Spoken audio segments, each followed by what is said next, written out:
The Jake Asman Show will begin shortly. Thanks to all these great Patreon members who help support the show. Get your super chats ready. Jake will be here in just a moment. If you love the New York Jets, this is the place to be.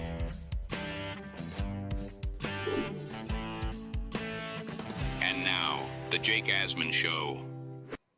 We are just 3 days away from the start of the New York Jets season. Today, we're joined by the Jets pre- and post-game host on their new radio network. Dan Graca is coming on to break down all things Jets. So, Jet fans, let's hit it and get it started.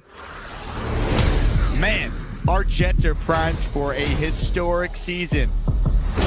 We bleed Jets green each and every day. This is not the same old Jets.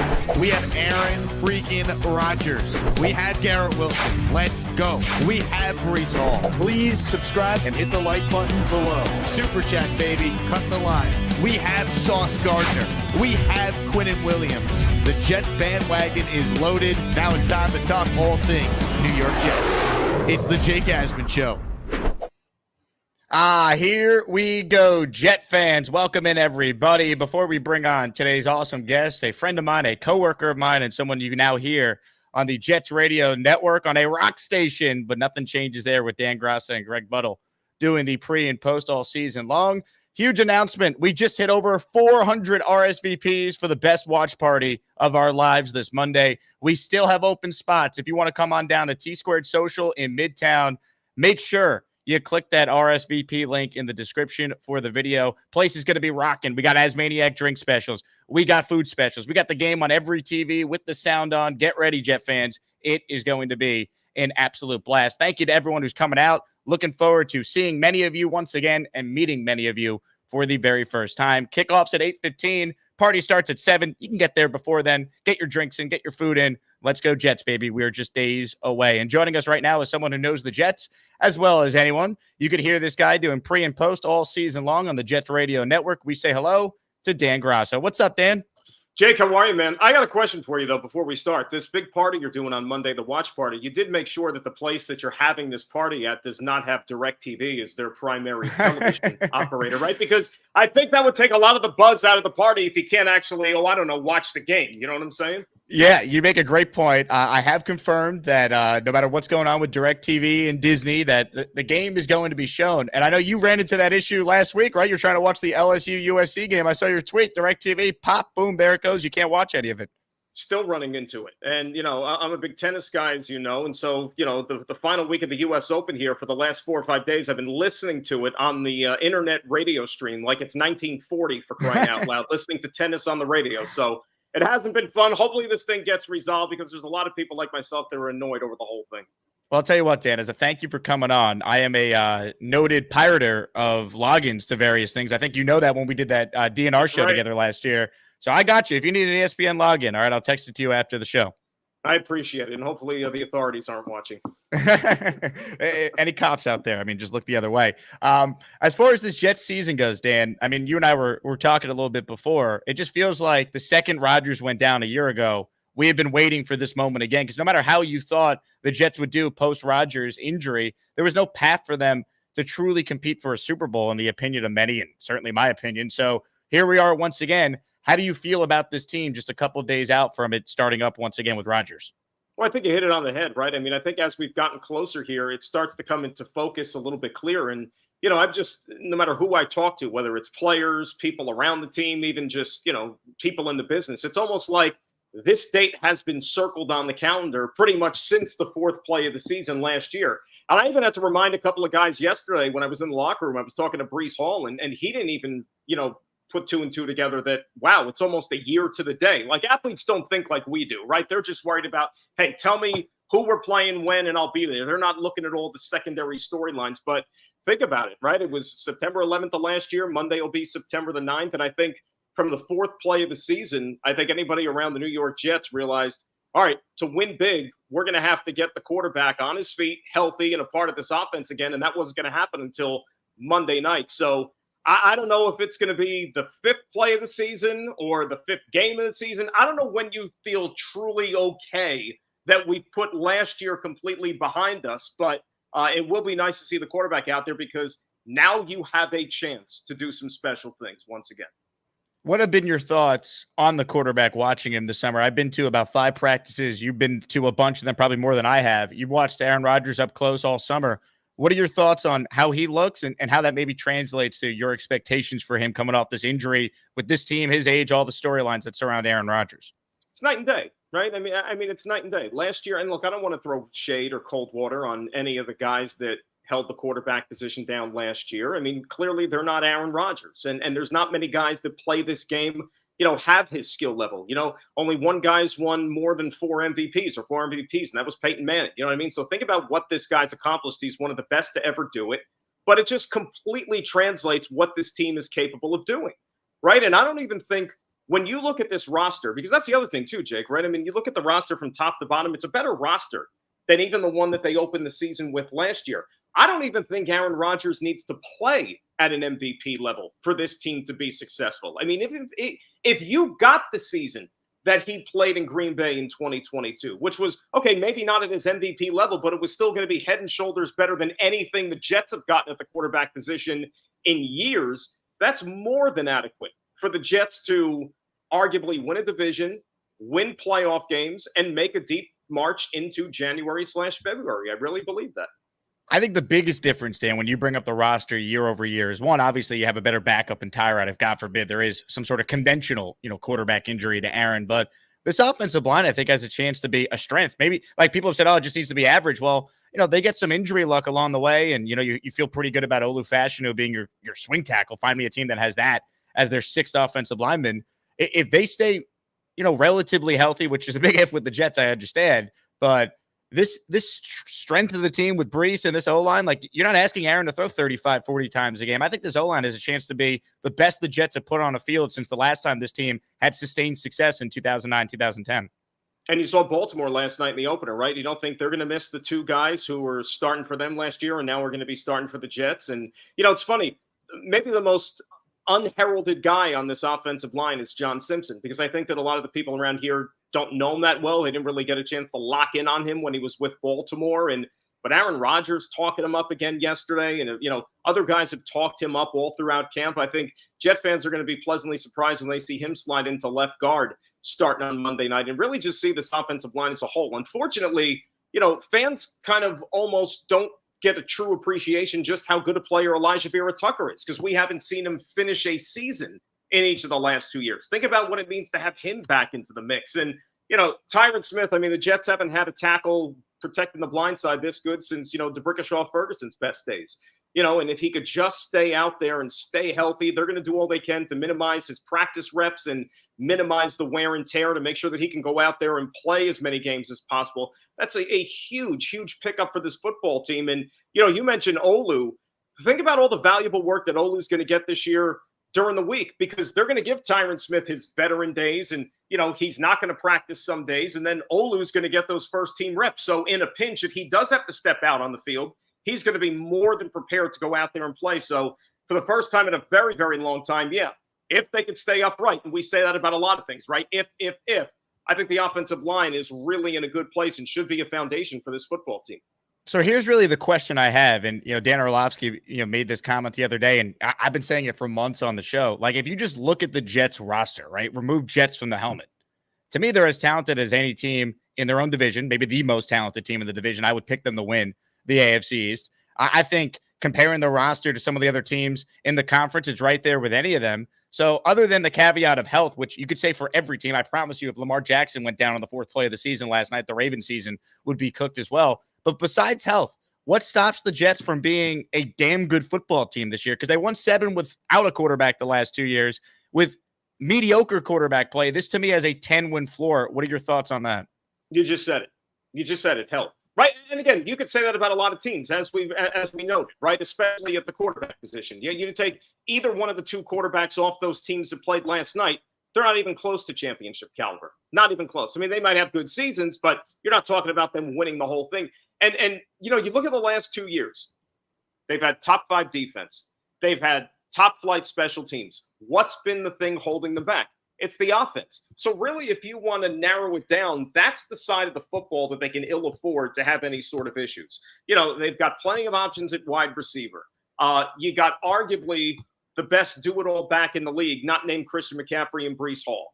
The offensive line is in a good place. The tight end position, Tyler Conklin, I'm going to be thrilled to see what he's going to be able to unleash this year, having real legitimate quarterback play deliver him the football. I think he's primed for a huge season this year. So, yeah, I think it's the offensive side of the ball staying healthy, the quarterback, the offensive line. Those are, I think, the only drawbacks that will prevent this team from really having a special season. We're talking with Dan Graca. You can listen to him on ESPN New York. And, of course, you can listen to him all Jets season long as the pre- and post-game host with Greg Buttle on the Jets Radio Network. If you guys have a question for Dan, write it in. Super Chats will cut the line. Dan, when you look at this Jets team, right, if I say to you, give us some keys to a successful season, and don't say health because that's obvious, but outside of health for Rodgers and some of the key veterans we talked about, give us your keys for this Jets team to be a playoff team, be a division champion type of team, and go on a playoff run. Keys to the season? Obviously, I think that, Breece Hall's going to have a big season, number one. And I think, look, you think about what he did last year with a banged-up offensive line. How many different offensive linemen did they play last year? 13 combos in 17 games. Crazy. Yeah. You lost count already by like week 5 or week 6. It was, you couldn't make that stuff up. Breece Hall had a huge season last year with revolving door at offensive line, revolving door at quarterback. Outside of Garrett Wilson, no legitimate weapons on the outside at wide receiver. So if he does his thing, I think it's really going to take the pressure off of the quarterback, those wide receivers, and just keeps the defense even a little bit more honest. I think even a guy like Mike Williams, think about what Mike Williams being out there, and he'll probably be on a pitch count to start the season. You're not going to see the full reps for him because he's just getting back into team drills and coming back off that ACL. But think about what Mike Williams' presence is going to do for Garrett Wilson. He's another guy. Garrett Wilson, 1,000 yards receiving in each of the first 2 years with how many different quarterbacks, right? And now to have somebody that takes the attention of the defense away from you just a little bit more on game days, it could open up so many opportunities for him. Those are my keys on offense. And I'll tell you, on the defensive side of the ball, somebody asked me the other day, what do you think over there as far as an X factor? And I'll tell you, the guy who I think is primed for a big season this year is Javon Kinlaw. I really, truly do. He had a real good camp. He's put on some muscle mass. He's going to be playing alongside Quinnen Williams and some of those other guys on that defensive line, which are going to command the attention of opposing offensive lines, which is going to give him one-on-one pass rushing opportunities, Jake, to go get the quarterback. And that's what his skill set is probably best tailored for. Robert Saleh had him when he was a rookie with the San Francisco 49ers. And then he kind of, lost his way a little bit. But you think about, Solomon Thomas, he was a high draft pick and maybe didn't really hit the way San Francisco thought. But now over the last couple of years, he's found himself again in this system and really has perfected his role. You see what Takk McKinley, a guy who was a former first-round pick of the Atlanta Falcons, now getting back to some familiarity with the relationship with Jeff Ulbrich, the defensive coordinator, the great camp that he had in making this football team. I think that that's also going to serve a guy like Kinlaw well, and especially having those guys around him. He could be in for a real, real big season, which, the Jets already have a lot of real good players on defense, and why not add another one, right?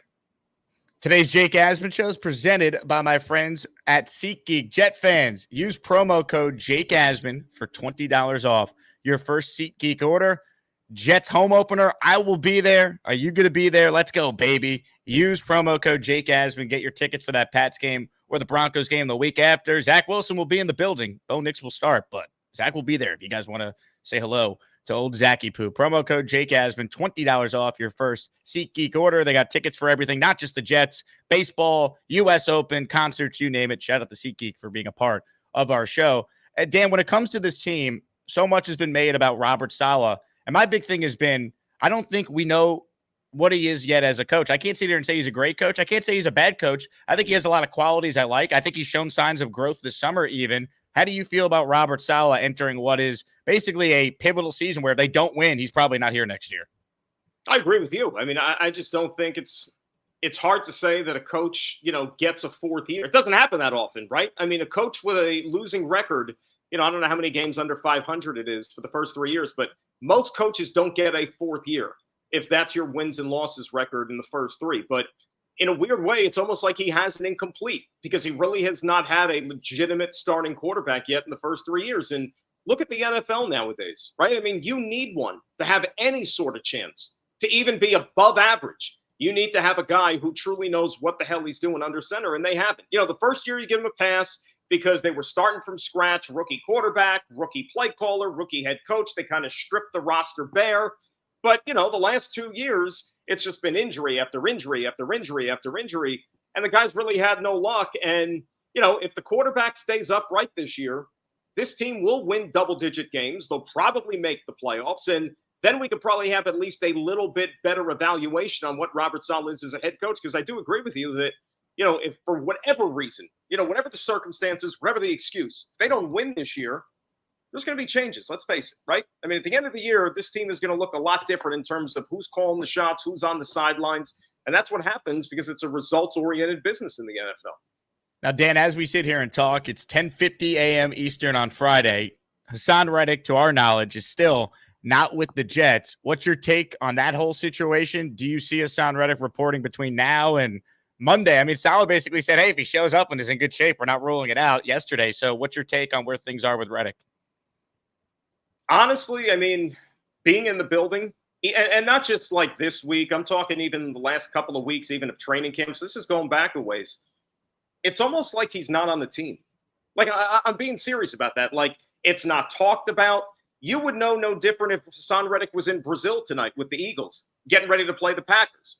It's almost, the trade happened in March. He showed up for one day to take his physical and to do a Zoom press conference or whatever it was, and then that was it. Nobody's seen him again. Obviously it's kind of hovering over things, but it really, you just don't even feel like he's a part of things yet. It wasn't even that big of a talk in the locker room yesterday amongst the guys. I mean, I never heard his name mentioned, to be quite honest with you. So if he gets here, great. We're going to echo what the coach is saying. If he gets here, great. If not, I mean, let's face it, this team has enough to win on the defensive side of the ball. I know they have to say goodbye to some guys, and some of it was salary induced because they hoped to work Reddick in. But, as far as that whole situation goes, and, we've talked about it a lot, I don't know what the end game is from Haason Reddick's standpoint. With all the money that he's cost himself already, it's not like there's some robust market for his services. I mean, there wasn't any market for him back in March, for crying out loud, when Philadelphia was trying to dump him off. So this is a little bit of a different scenario than, let's say, what the 49ers were going through with a Brandon Ayuk. Like they had trades potentially lined up for him. Who's calling Joe Douglas and having his phone ring off the hook to get Haason Reddick? It's not happening. 30-year-old pass rushers who want to get, blockbuster contracts coming off of a season in which they don't play or they hold out. I don't see the pot of gold at the end of the rainbow for a guy like that. You know what I mean? 100%. And to me, his agent or Haason himself, who's ever, ultimately in charge of the decisions to not be there, he's completely, I think, miscalculating the situation, because if he had been there every day and did a hold in and he gets to know his teammates and the coaches, I mean, we saw with Rex on Hard Knocks in 2010, he was visibly upset at Tannenbaum and Woody wanting to get the Revis deal done. And like, maybe that would be the driving force with Saleh and the coaching staff to get something here. But since he's kind of been away, it's out of sight, out of mind. He doesn't have any built up equity with his teammates, the coaches. So, to your point, it's a very unique holdout, because it's like he's never been a Jet, because he really hasn't been a Jet. That's true. And look, let me stress, it's not a distraction in any way, shape, or form. It's not. And I'll tell you, if he does show up and this whole thing gets worked out, it's not like any guy in that locker room is going to look at him, cross-eyed or evil-eyed or anything like that. The guys in that room, this is their livelihood. They understand this is a business. So even if they don't necessarily have a deep relationship with Reddick because he hasn't been around, they're going to understand the business side of it and why he did what he did for all these months. And when he's in that locker room and has the helmet on, he's ready to play football, they're going to welcome him with open arms, because he's going to give them a better chance to win football games. So if he shows up, great. If not, you know what? This team has enough to go out there and still win games. Your thoughts on this defense without him, right? I mean, you think they have enough. I still think they could be one of the better defenses in the league without Reddick. But are you banking on a big year two leap from a guy like Will McDonald? Who are some of the guys you're looking at that you say, hey, with no Huff, no JFM, now obviously no Reddick for now, who are the guys you're turning to that are going to step up on that defensive line? Well, I mentioned, Kinlaw. I think he's going to have a big year. McDonald, McDonald is a guy who's still going to be a situational rusher, even in year number 2. I could see probably somebody like Michael Clemens starting in the base defense, as somebody who's certainly a little bit more stout in terms of setting the edge in the run game. So he could be your first, second down guy. And then you have Will McDonald come in obvious passing situations. It's funny. I don't know how much run they're going to get. And obviously you can't keep everybody active on game day, but a lot of, these undrafted defensive linemen who made the team, the McGregors of the world, like I really like what they did during camp and in the preseason. And these are, developmental players that maybe not necessarily this year, next year, for example, like their game could really grow and they could factor into this defense. But, I want to see what a Jamie Sherwood is going to be able to do this year. I had a long talk with him during training camp. This is a pivotal year for him, coming back off of injuries, year number 4, the transition from college safety to linebacker, I think, is finally complete. And it's one thing to contribute on special teams. He wants to make a difference in this defense. And this might be an opportunity for him to do that. So I think that's another guy. And then in that back end of the secondary, I mean, look, what you're getting from all the corners, right? That's obvious. Let's see what Chuck Clark could do this year, right? Let's not forget, they missed him all of last year. He was going to step in and be a starter, and he got hurt on like the last play of OTAs or mini camp or whatever it was, and you didn't see him all season. So this is a guy who comes from a winning program in Baltimore, has a lot to prove in his own right. I think he could also be a thumper in the back end of that defense. When you look at the bold prediction angle for this Jets team, Dan, I mean, how bold are we talking this year? You could take this question any way you want. It could be a player you're highlighting, could be a prediction for the outcome of the record or how far they go. Give us a bold prediction about the 2024 New York Jets. Well, I don't know if it's bold necessarily. Look, I'll tell you what I think they're going to do. I went through it. I did the picks the other day on my show. I think the Jets win 11 games. I think they win the AFC East. I think they're the 2 seed in the AFC. And I think they win a wild card playoff game at home. I think they win a round 2 playoff game at home. And I think they make it to Kansas City for the AFC championship game. And I think that's where the journey ends. But if it plays out that way, which, let's face it, the chances of it playing out exactly like that are probably, I would say, slim. But, if it does play out anywhere close to that, I think every Jet fan on the planet would probably be ecstatic as to how this season went. No doubt. I think, given the history we've gone through during this drought, I mean, come on now. And that to me is the biggest thing, right? If they can only do one thing in the regular season, win the division. You have not given this fan base a home playoff game, first off, ever in the history of MetLife. And second off, it's been since 2002. I mean, every time I have Herm Edwards on either this show or on ESPN New York, and I say the last time the Jets won the division, this guy was I love you, Herm. I'm tired of saying that. It's time for this team to win the division. And I don't look at the Bills and Dolphins as a team that has necessarily gotten better this offseason, whereas the Jets just brought Aaron Rodgers back and did nothing else. They're an improved team, and they obviously made a lot of smart moves around just that. So, I'm with you. Win the AFC East. That's got to be the number one priority for the regular season. I mean, think about it this way, too. I grew up, we had season tickets, my family, right? We got them in 1988, okay? So I was going to games as a season ticket holder from 88 up until, I think we gave them up maybe in 2010 or 2011 or something like that. So go back to 1988 to 2024 now. There's been 2 home playoff games for the Jets. 2. The Jaguar game in 98 and the game in 2002 against Indianapolis. And they won both of those games. So that's the secret, Jake. You just have to get a home playoff game because the Jets are unbeatable at home in the playoffs the last 35 years or so. That is correct. Now, as far as this game on Monday, your thoughts on what to watch? I mean, it's a tough challenge for the Jets, but I will give you this stat, Dan. Since 2021, the San Francisco 49ers are just 12-12 through the first 8 games of the season, and they're only 5-6 at home. So if you are going to play the Niners, you want to play them early. Jets are fully healthy in this one, and Christian McCaffrey didn't have a full training camp. He's still playing through an injury right now. Trent Williams, what type of shape is he in? Ayuk didn't practice much this summer. So if the Jets are going to win, you feel like this is probably their best shot at going into San Fran and winning, playing them this early. I'll give you another stat that I saw too. I think since 2000, the team that lost the Super Bowl in week 1 the following year is something like 4-19 against the spread or something like that. So that's another thing that plays into the Jets' hands. No, you're absolutely right. I mean, the Niners are a little bit of slow starters. I think that's fair. And you also referenced the fact, I know the Jets have the Reddick situation, and it seems like it's a bigger story outside of New York than it is here, but the Niners have had way more a turbulent, let's say, summer than the Jets have. With Trent Williams only showing up a few days ago, we don't know what kind of condition he's going to be in. Brandon Ayuk was a pain in the you-know-what, holding in, holding out, traded, not traded. And then, that tragedy with Pearsall over the weekend, and by the grace of God, he's going to be okay, thank goodness. They're even talking about him maybe even suiting up on Monday, which would just be like unbelievable for something like that to happen. But I do think this is a good time as any to catch the 49ers, even though it's week one and you don't know how any team is coming into the season because, these guys aren't playing preseason games. It's a little bit of a coin flip. But if there was a time to play the 49ers in their building, this would be it right out of the gates. And I think the Jets are going to give you a good showing on Monday night. I really do. All right, Dan, hardest question I'm going to ask you. What is the toughest part about working with Greg Buttle?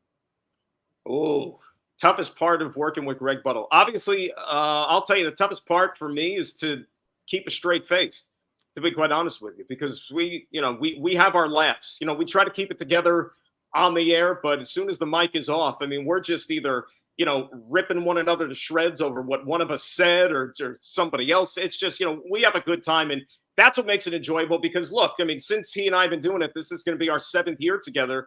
Let's face it, there haven't been a lot of wins from the football team, so we've had to manufacture other ways to kind of keep us going and to entertain the audience. So, I really love working with him, and I think he would say the same, as tough as it is, to say something nice about me, but we enjoy each other's company, and hopefully that translates through the broadcast.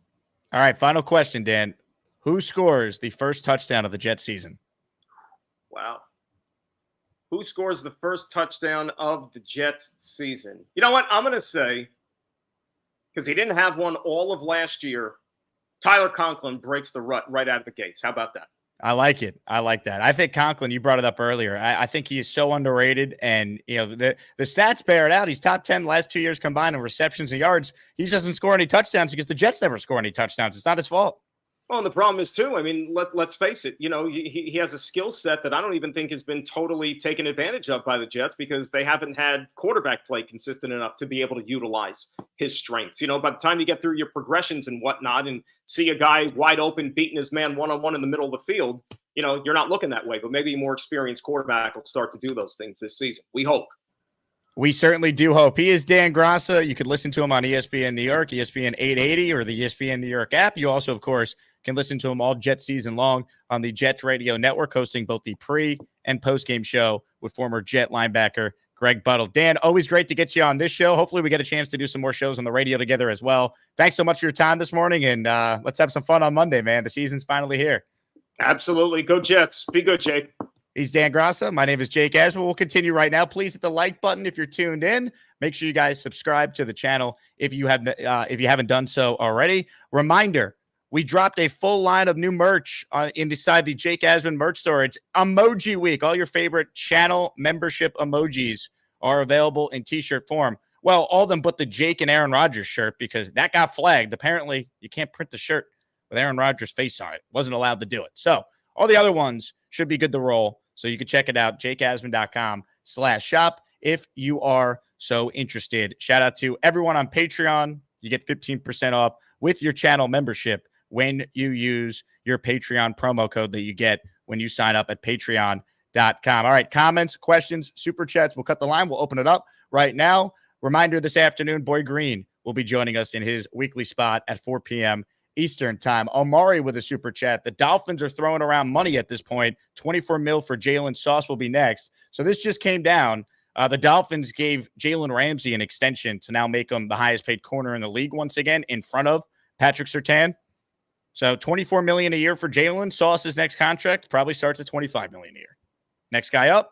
It's a pretty easy contract to do. My prediction for Sauce is 4 years, $100 million with 80 of it guaranteed. I think that's a fair guesstimate on where it's headed with Sauce. It's a way easier contract to do than Garrett, right? Because where do you slot Garrett? Sauce is the unquestioned best corner in the league, in my opinion.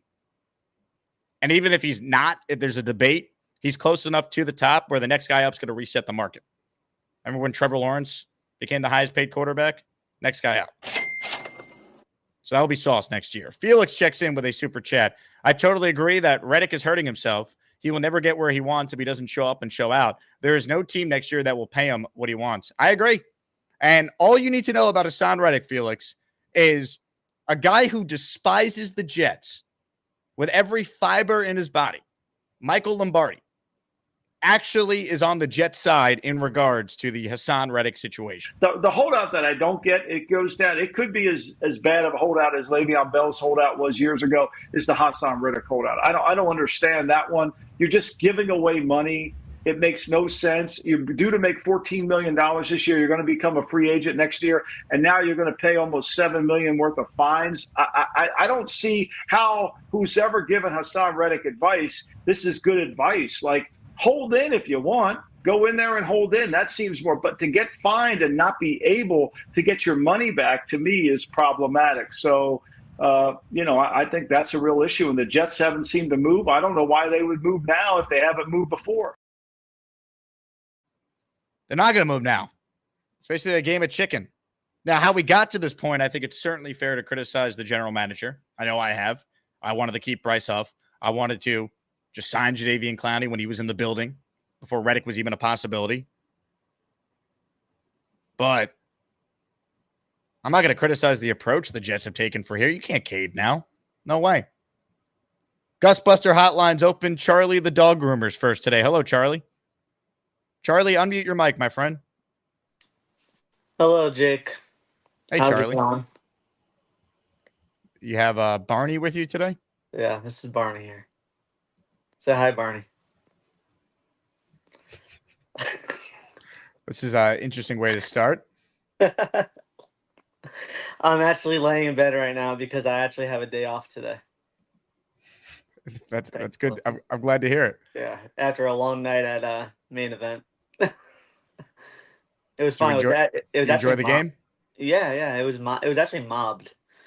A few Jet fans, not too many. Saw some lowly Giant fans, but what was kind of weird about it though, there was a lot of Chief fans. The whole place would just explode when the Chiefs would do something. It's so weird. Do you sleep next to that Barney every night? So this is the story. So growing up, I loved Barney. Like, I was obsessed with Barney when I was younger. And I ended up on Etsy, and I used to have this exact Barney doll my entire life growing up. And so I was like, man, for nostalgic reasons, I need to get this Barney.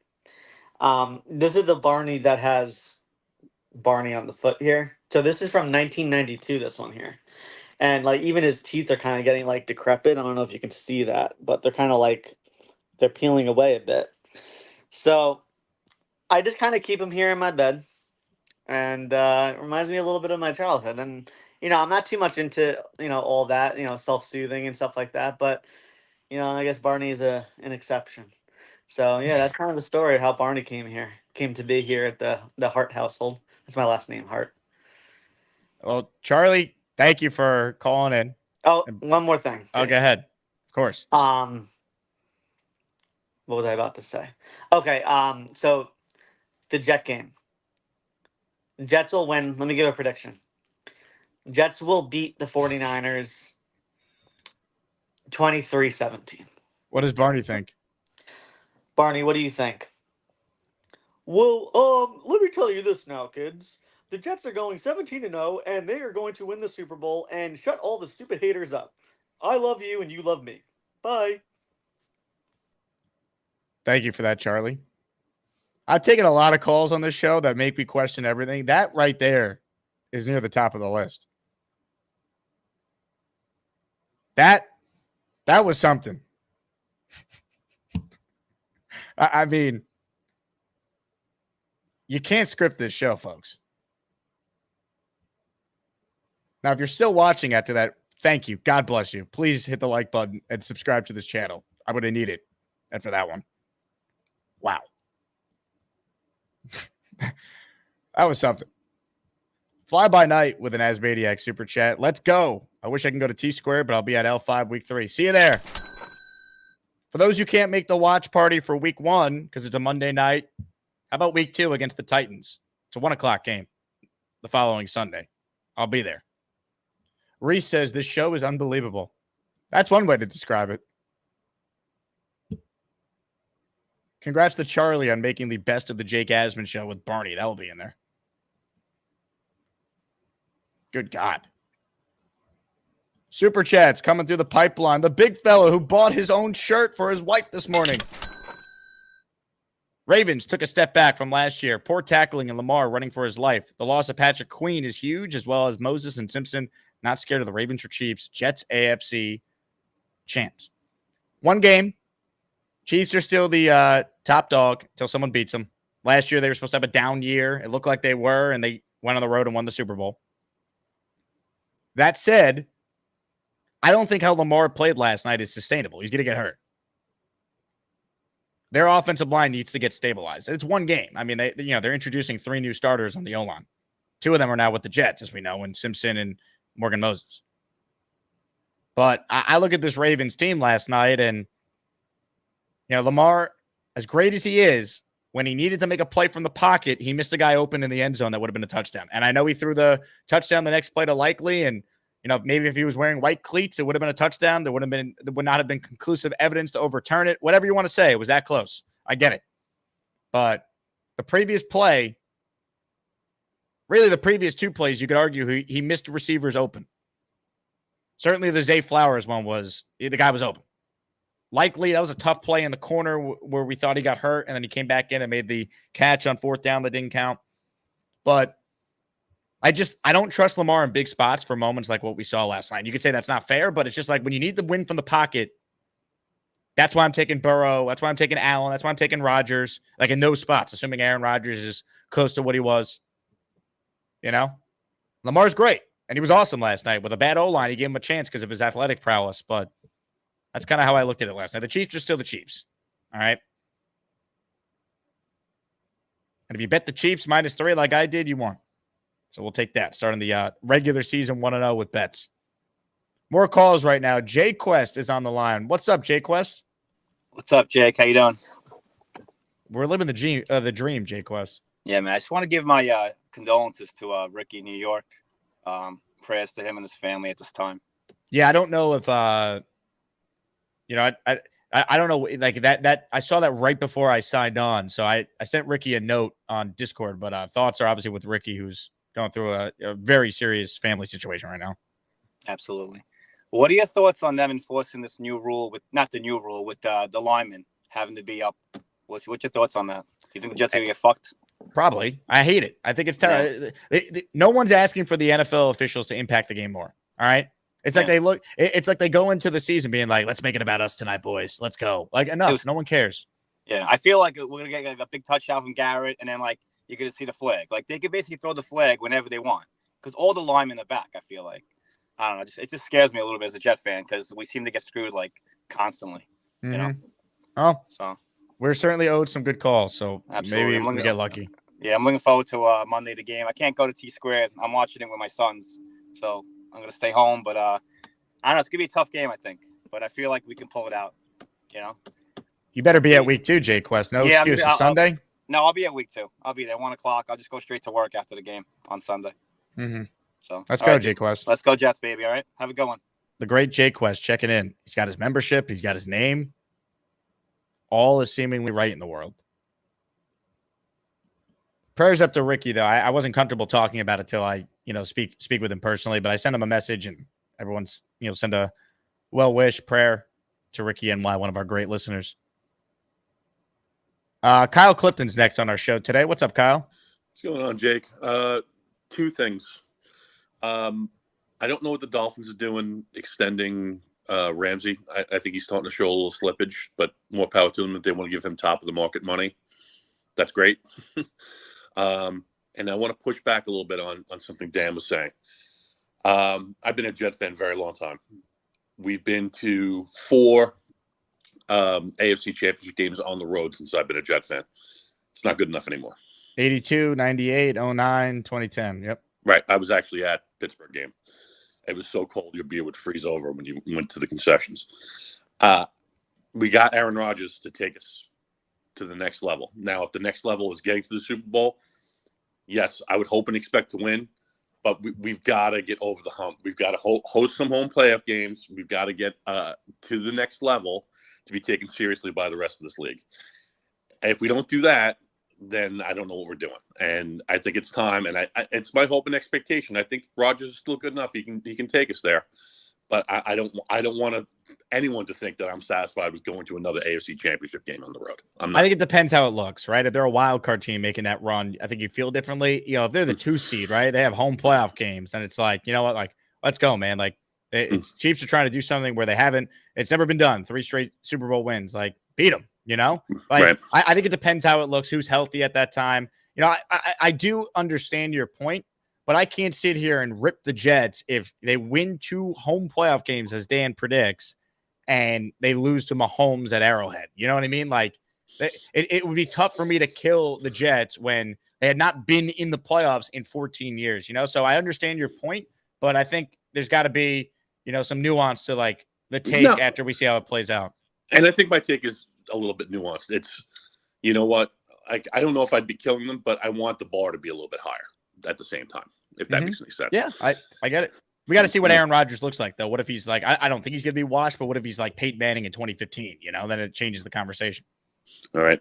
I appreciate your time, Jake. I'm a little haggard. I was out last night downtown at a fantasy draft, but I appreciate your time and patience with me. Well, I got a question for you. A lot of people are wondering, are you doing the limbo? Or are you on a roller coaster? You seem to be moving up and down. Something's going on in that room. Probably nervous energy is what that is more than anything else. Well, Kyle, you look tremendous. Keep up the great work. Thanks, man. Ladies and gentlemen, Kyle Clifton, check it in. Hit the like button. Make sure you're subscribed to the channel. MC says, what's going on with the show? Just another day in paradise. John says, Kyle gets me seasick. R&R. Is Kyle doing sit-ups? A lot happening here, folks. A lot happening. It's the show that never stops. We are looking for more channel members. As of now, no one has made it rain yet. No one's become a channel member. The Andrew Fialco Edgemo is roaring to be inserted into the Edgemo lineup. So help us get there by becoming an official as Maniac. Can't wait, baby. Also, today we're presented by my friends at Huga House. See the hat I'm wearing? I think Michael Carter used promo code Asman, and he got the same one right before he signed his new deal with the New York Jets. If you want this hat or any of the hats from Huga House, make sure you use promo code Asman at checkout. You'll get 15% off. And if you buy one hat with Huga House, you get the second hat 30% off. All the Jets are wearing it, man. Aaron Rodgers, Tyler Conklin, Jake Asman. I'm kidding. Michael Carter. I mean, come on now. HugaHouse.com, promo code Asman to get the same exact hat that you have to wear if you're the best nickel corner in the NFL. HugaHouse.com, HUEGA house.com, promo code Asman at checkout. All right, here we go. Back to your calls we go. We say hello to LA Jet Dave, who's next. Hey, Dave. Jake, what's going on, my man? Dave, where you been, man? Oh, man, just busy. I try to get on your stream here and there, but, just getting ready for this San Fran, Tennessee, New York, and then back to Vegas trip. So, and then back to LA. It's going to be a pretty wild one, actually. But just here up early in the morning, and I just want to call in your show. I wanted to say that this new kickoff rule I don't like it, man. It just doesn't. It doesn't look right. It doesn't feel right. I don't like the ball starting at the 30. I like taking unders. You know what I'm saying? So I don't like the ball starting at the 30. Isn't it better than the old rule where there wasn't any returns, though? At least you get something more likely than not now. Well, the old rule was a non-play. Every team would just kick it out of the end zone. You'd start at the 25. Yeah, but they would, when they would try to run it back, you would feel like there's more action happening. When they're running it back now, you feel like. But it would never happen. The team that led the NFL in kick returns last year was Green Bay with 32. Think about it. It was 5%. Yeah, I know. When you look at the numbers logically, it's okay, it makes sense, and I get it. And obviously, I support the safety rule. And it's just because I was watching the college, and I'm like, oh, this is what my eyes are used to. You know what I mean? But hopefully it grows on me.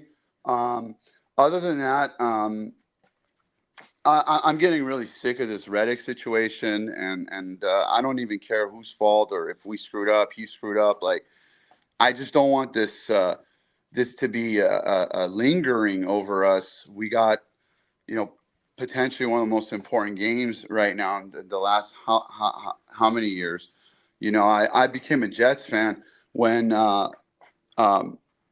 we went to the AFC title game. I went to SC and I became a Jets fan because of Mark Sanchez, you know, USC and, you know, being in LA and all that. So I haven't seen shit since, right? We had those 2 AFC title games and then so, you know, it's imperative and very important. I feel that this game, the whole season is I mean, this is it, you know?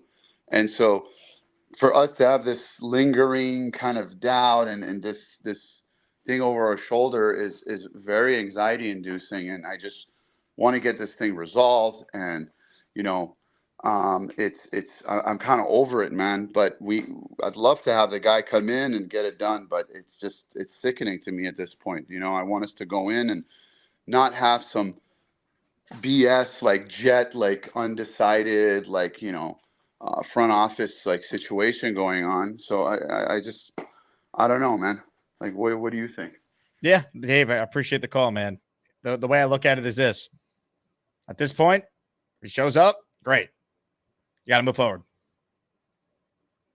I mean, it is what it is. You know, let's hope they were right when they took Will McDonald 15th overall, that he could be a top pass rusher.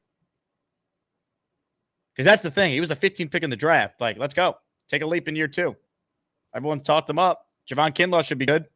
Like, Tack McKinley could be good. They do have the bodies to replace the production they lost in Huff and JFM. And Reddick was supposed to be one of those bodies, but he's not.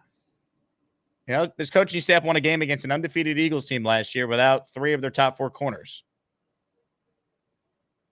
So they can coach defense. And the offense should be so much better that, you know what?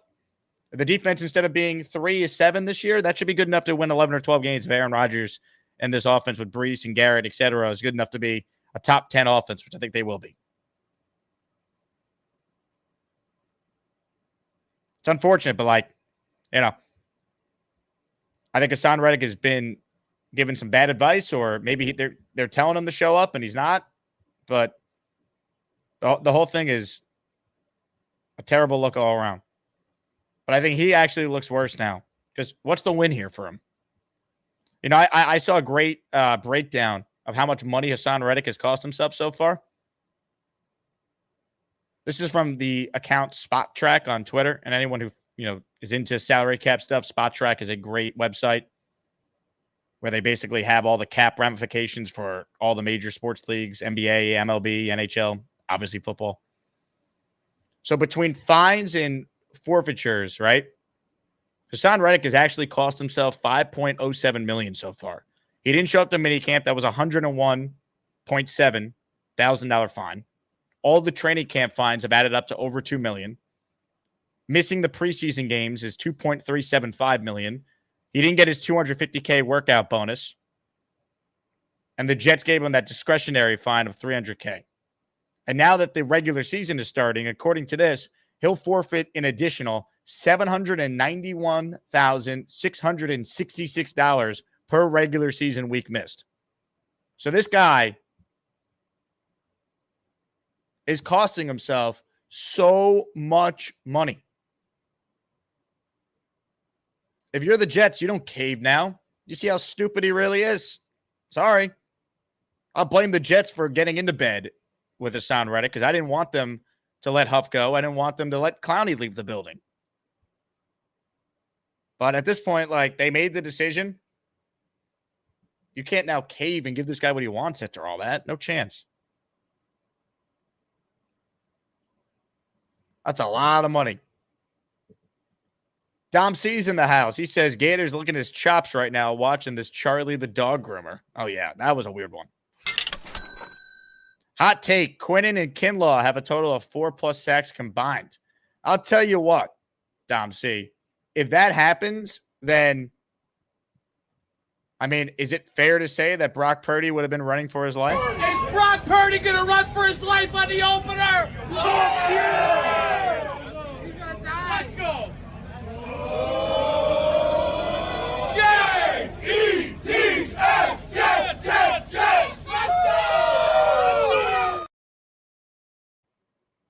Oh, yeah. Now, that was something. Let's go. More calls right now. Ladies and gentlemen, the King is on the line. King Lowski. What's up, King? Jake, my brother,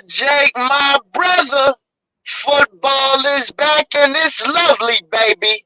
Okay, let me just say this, man. Shout out to the Jake Asman Show, JakeAsmanShot.com. I appreciate the emoji, T, but I got a beef with Carly. Of course I do. If it's not her voice, she doing something I don't like. Carly, I appreciate the emoji, T. But doggone it, you iced up my doggone T, girl. Put a crown or a bucket hat on my doggone head, please. Okay? Not. It look good, but doggone it, it look kind of plain. Now put a crown on there. Put a bucket hat up on there. Alright? Appreciate your calling. And make sure you bubble wrap my tea. Thank you. Let's get to this game, baby. Now, this is the perks of having a game on Monday night. We get to see what the rest of the league looks like. We get to see what the ref tendencies is. We see what this offensive line penalty looking like. Now, I want to talk a little bit about this. Now, I want to say that the coaching staff should be taking a good look at it and get them fellas in line, jailed together for that doggone penalty, because I can see a flag getting thrown on there. Okay, we don't need that. Okay, that's gonna put the offense behind the chains, and it's gonna piss Aaron Rodgers off. Okay, so we don't need that. All right, at the end of the day, we're gonna be running that damn ball anyway. So I just want to make sure that we're looking at these other teams and these other games and seeing what these reps in, because we already know we get screwed every year. Okay, ain't seen a damn roughing the passer penalty in God knows how long. Okay, so hey, at the end of the day, baby, I'm so prepared. I'm so ready to play football. That shit had me juiced up last night, boy. I'm talking about hitting with pads on for real. Okay. And I'm just ready for San Fran. Y'all boys be prepared, because we coming to hit. Haason or not Reddick, I don't give a damn. Okay? We coming to hit something. And trust and believe, boy, G5 and Brees Hall gonna be ready to score some damn touchdowns. Jesus! Jesus! Jesus! Jesus! Ladies and gentlemen, King Lowski. We battled through the robot internet noises coming from his phone because he had a sermon that he needed to deliver 3 days out from the opener. And King Lowski, you were right. We will get a crown on your Edgemo shirt as quickly as we can. Gator says, stupid question. You know what's funny? You know when teachers growing up would say there's no stupid questions? Yeah, there are. Don't believe that. That's nonsense. Stupid question. Do the Jets leave San Fran Monday night and come back to Jersey, or do they fly to Tennessee? Not a stupid question, but they fly back to Jersey. The Jets actually, while I was doing the show, sent out their media schedule for next week. Salah speaks at 8:30 a.m. Tuesday morning. So they're flying back after the game. He's probably not sleeping at all on that plane, and then he's doing a media availability at 8:30 in the morning. That is rough. But that's why these guys get paid millions. Wednesday, September 11th, Salah speaks again at the Jet facility. Aaron Rodgers speaks at his locker at 12:40 on Wednesday. So they're going to be in Jersey. Now, if they had like back-to-back West Coast games, you sometimes see teams stay out there on the West Coast if you're like an East Coast team going out. But Jets will be back in Jersey. And the flight to Nashville is not that far. It's probably an hour and a half from Jersey. It could be less. I've been to Nashville once for the NFL draft in 2019. We did our radio show from there, but that was the flight from Houston. So I don't know how far the flight is from Newark to Nashville. It's not long, though. Hit the like button if you're tuning in. There's 445 of you watching right now. have 445 of you hit the subscribe button. That's the best way to get a channel membership if someone is going to gift a membership at some point during today's program. Reminder, next week we kick off our weekly lineup of esteemed guests. Schedule's a little different next week because the Jets play Monday, but Joe Beningo is joining us Tuesday morning at 10. We'll have Will Parkinson with us next week. Sabo will be on. Fialco with the first film review. Parles, Faria, Fireman Ed. 1 week from today. Can't wait. And then Boy Green, who's joining me today at 4. He'll be on with us, of course, next week at 4 as well. We have put together the best lineup among any radio show, podcast, internet show, you name it. We got some heavy hitters being a part of the show week in, week out for the Jet season. Then we'll have other great guests on throughout, like Dan Graca, Rich Samini. We'll sprinkle those in too, of course. Comments, questions, super chats. We'll cut the line. Appreciate everyone tuning in here on a Friday. King Lowski says, I apologize for my horrible call. I'm getting a new phone today. King, go with the iPhone, I'm telling you. All right, Kings need iPhones. Ladies and gentlemen, more calls right now. JT is next. Hey, JT. Yo, Jake, how we doing, bro? JT, what's going on? Not much. We are in San Francisco rocking the G5 jersey. Let's go. Let's go. Any Jet fans on your flight? What was that? Any Jet fans on your flight out? No, I flew from Philly, so. Yeah, unfortunately, no. We flew on Thursday, actually, because we wanted to catch a Giants game as well, so we caught a San Fran Giants game. You ever been there by any chance or no? I've never been to San Fran, no. No, yeah, that stadium is beautiful. It really is all because it's talked as like one of the top 5 stadiums around baseball. It is really a beautiful stadium, I will say. The views from everywhere in that stadium are immaculate. Now to the business. Monday night, we're gonna go in and give San Fran the business, baby. I'm gonna be one of those few green jerseys in that sea of red, and we are gonna destroy the Niners. Let's go. JT, from your lips to God's ears. Absolutely. Just want to spread some love from San Fran. I'm waiting on my dad. We're about to head out though, so I'm gonna catch you later. But JETS, Jets, baby. Let's go.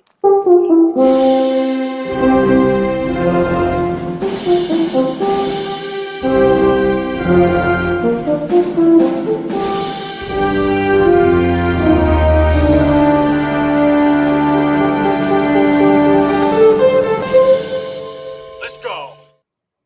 Yeah. Let's go, baby. Let's go. Michael says it's a 2 hour and 55 minutes from New York to Nashville. Is it actually that long? I think it'd be less. It's a 3 hour flight. New York to Houston is almost 4. I think it's less than that. But what do I know? I'm not a pilot.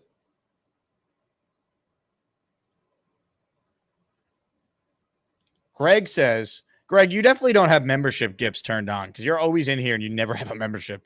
Niners have no chance on Monday. We are on a minute season from God. I believe you mean a mission from God. Is that what you're saying? Okay. I hope you're right. The football gods have not been very kind to the Jets. I don't know if you guys are aware. Ladies and gentlemen, more of your calls right now. Keith Best joins us now. Hey, Keith. Hey, Jake. King Lowski is a nuclear bomb. I don't know, but I get to watch because I'm down here in South Florida. I get to watch the Miami Dolphins practices and on TV and all that stuff. And I'm already predicting that we're going to smash the shit out of them. But I know that, I got to run back upstairs in about 2 minutes. So, but I've taken. I know I spoke trash about Reddick yesterday, and I don't really mean to say that, but and I was out of line myself yesterday, like Lowski was just. But I predict. I said it yesterday. I think Williams gets 2 touchdowns. I think Bryce is going to have over 150 yards, and Aaron Rodgers will be like 28 out of 34 for 390 yards. Oh my God! And because we're gonna score. Well, if you look at these practices, he's like on fire, you know. And you think he's going to throw 34 times? Wow. Well, my bold prediction is 35, 10. So I hope you're right.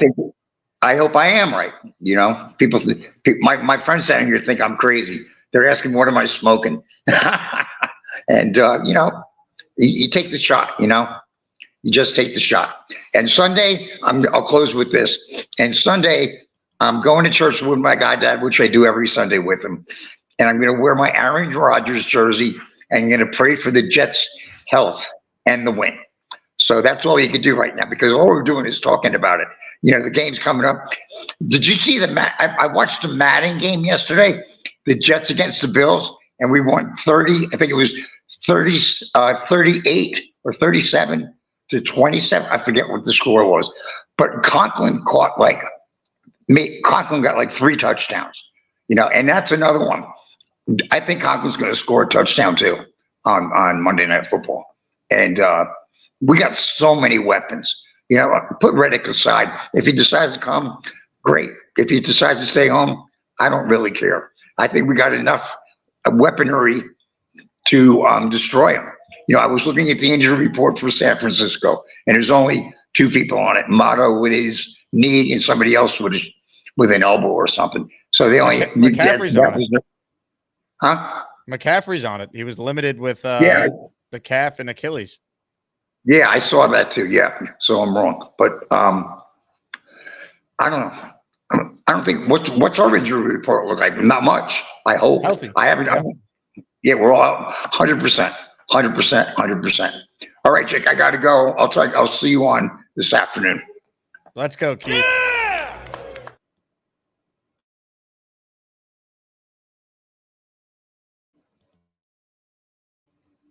Love it. Hit the Keith Edgemo, as he would say in the live chat.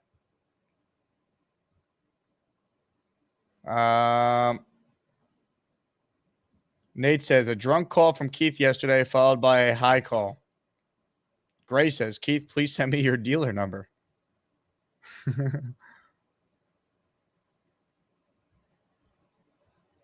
Scott Foster checks in with an Asmaniac super chat. Been wearing jet gear around 49er country. I can feel the bullseye on my back. Bring that smoke.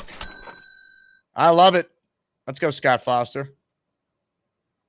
You might be a shit NBA ref, but you're a hell of a listener. Rourke Striff says, I love the show. Me too. I don't always love this caller, though, who's next. Ladies and gentlemen, Gary joins us. Hello, Gary. You love every single one of my calls. For sure. You do. You do. A little bit. You do. I don't think I agree with that one, but okay. Not everyone, but the vast majority. Can we say that? Sure. All right. A couple of things. So, like the New York to Nashville flight, it'll be. They'll give it like they'll book it at 2 hours and 50 minutes, but it's more like 2 hours and 10 minutes in the air. It's not like 2 hours and 50 minutes. Are you a pilot? No, I'm not a pilot. I'm just wondering. But I've been on airplanes before, so they you seem to have vast knowledge of the airline industry. My wife's a flight attendant for 17 years. Is she? So, yeah, you didn't know that? No, you never said that. Yeah, my wife's been a flight attendant since that's how I met my wife. You met her on a plane? Well, no, I was living in New York, and she was based in New York. And I was at a Mets-Cubs game, and she's a Cubs fan. And she was sitting behind me. So there's like 2 Texans in the whole stadium sitting right next to each other.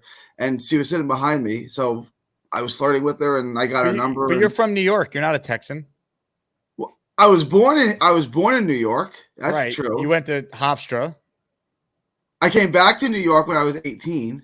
When did you move to Texas? When I was 10. Okay. All right. So I just want to get the timelines right here. So what does that mean? I spent about exactly half my life in both places. No, I consider you a Texan, but also you got the New York roots, Okay. I've spent literally half my life in both. I spent my first 10 years in New York, then I moved to Texas till I was 18, then I spent the next 10 years until I was like 28 in Texas, and then I've been back in. But 18 to 28, I was in New York, And then from 28 to now I'm 41, I've been in Texas. I spent about 20 years in both places. All right, so take us back to this Cubs game. Cubs Mets. We're at Shea Stadium. You're sitting right in front of your now wife. What happened? Who's wearing a Cubs jersey? I keep kind of making comments to her. Sammy to her, Sosa Cubs jersey. I mean, what jersey are we talking about? Andre Dawson throwback. Wow. Okay, continue. Yeah, she's hardcore, and so she's on the line, whatever, like the beer line. So it's like the 6th inning, 7th inning, whatever. Like the last call on the beer line is at City Fields. So my friend's like, "You're gonna go talk to her?" So I was like, "Yeah, all right. Like I might as well. I mean, this is I'll never see her again. So what I really have to lose?" So I went up to her. I talked to her, and she wouldn't give me her number, but she took my number, and then she called me. Like she called me like a month later randomly. So I acted like I don't know who this is. A month later? Why'd she wait a month? Because so she was based in. It was probably 2 or 3 weeks. She was based in New York, but she lives in Texas. Okay. Like just her schedule, and she was like a new flight attendant at the time, so she would have like really crappy trips. Like she, it's 2:00 in the morning. She gets to close. She got to fly to Memphis, to Charlotte, to Wisconsin. You know what I'm saying? So her schedule. When she was stationed in New York, the brief times every month she was, that's when she decided to call you. That's exactly. And then we met up, and then the rest is history. But yeah, I bet Sweet my Love, wife.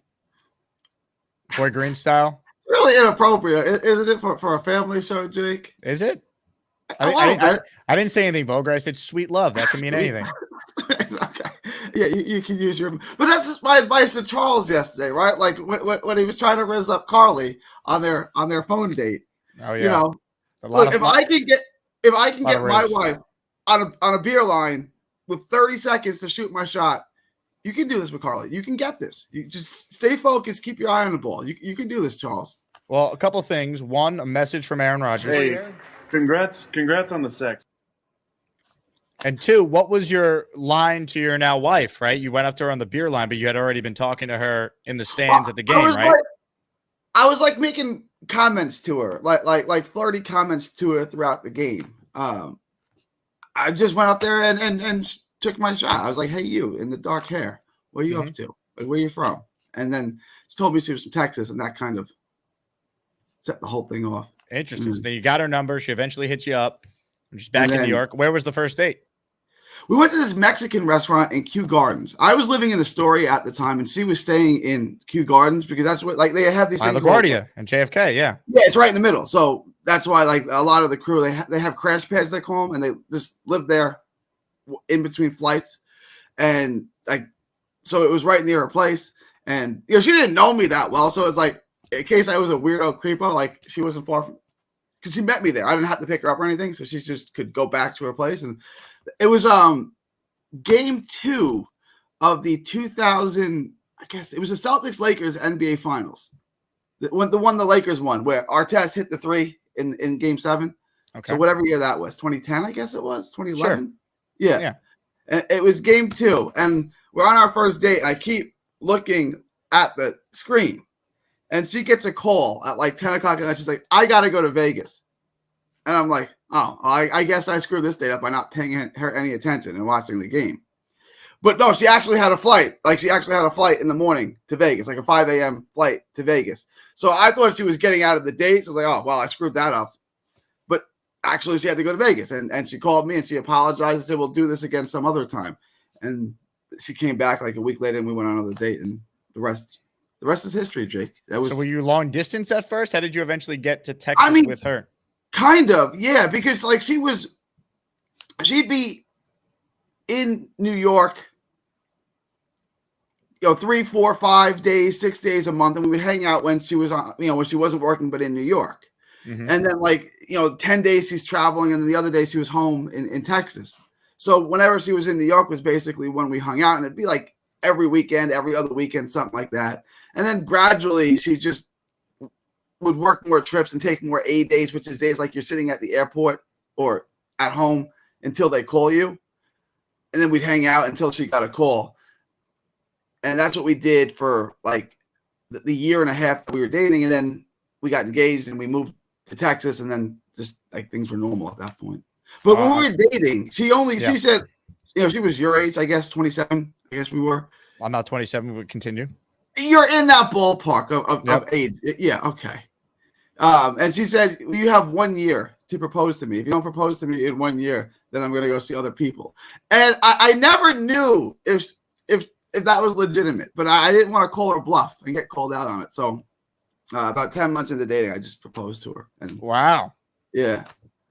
I don't. Right. Do you think that's a bluff? Like, I like to hear what the 4% says. Like she said, you have 1 year to propose to me. I would love to get the 4%ers' take on that. Is that a bluff? You know what that reminds me of? That story. Pretty good, like negotiation tactic by her, right? Yeah. And it's kind of like it's kind of like Joe Douglas signing Tyron Smith for just $6.5 million guaranteed. Is that all he got guaranteed with $6.5 million? Yeah, pretty good GMing, right? That's a good contract right there. Mm-hmm. Shout out to Aaron Rodgers for getting Smith in the building. Gary, congrats on the sex and have a great day. You too, Jake. Joe Douglas should have been fired 2 days before he was hired. Congrats, Gary. We're happy for you and your family. Ladies and gentlemen, more super chats are coming through the pipeline. Matt B checks in. This game is won on the ground. Fully expect Brees and Braylon to get a ton of work and open up play action. Think that's the MO for the season. I think if the Jets win on Monday, Brees Hall is their best player, and a big reason as to why. I think he has a huge game.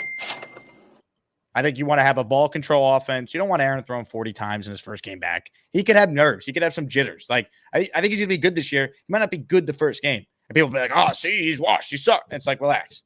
All right? Relax. But I think we need a lot of Brees in this game. And Braylon Allen might get some touches too. But I think we need a lot of Brees. Jay Quest says, God bless Gary's wife. They gave us Decker. The best part of the Gary family. The great Decker. No doubt. No doubt, Jay Quest. Chicken Jenkins says, Gary giving more detail to his marriage in comparison to the little history we know of the Gormani family. Yeah, it's been tough to get info from Charles. Even calling his father Dennis sometimes ruffles some feathers with that guy. But we're going to keep going. We'll try. More calls. AB Baby's on the line. Hello, AB Baby. I don't recognize the name. Are you a first-time caller? I've called in before last year. I'm not sure if you remember me. I said that I went out to the first game, the Jets-Bills game, and when we lost Aaron, I flew out there from Dallas, and when we lost Aaron, I called up. I said, the honey is always going to be sweeter after the sting. I'm not sure you remember me, but yeah, I'm a big-time fan, man. I watch the show every single day. It's like you take me through my day from morning to the end of the day. So I'm just a big fan, man. Thank you, man. I appreciate that. Hopefully you call back in more than just once a year then. I will, right? I should. That's all good, man. Thank you.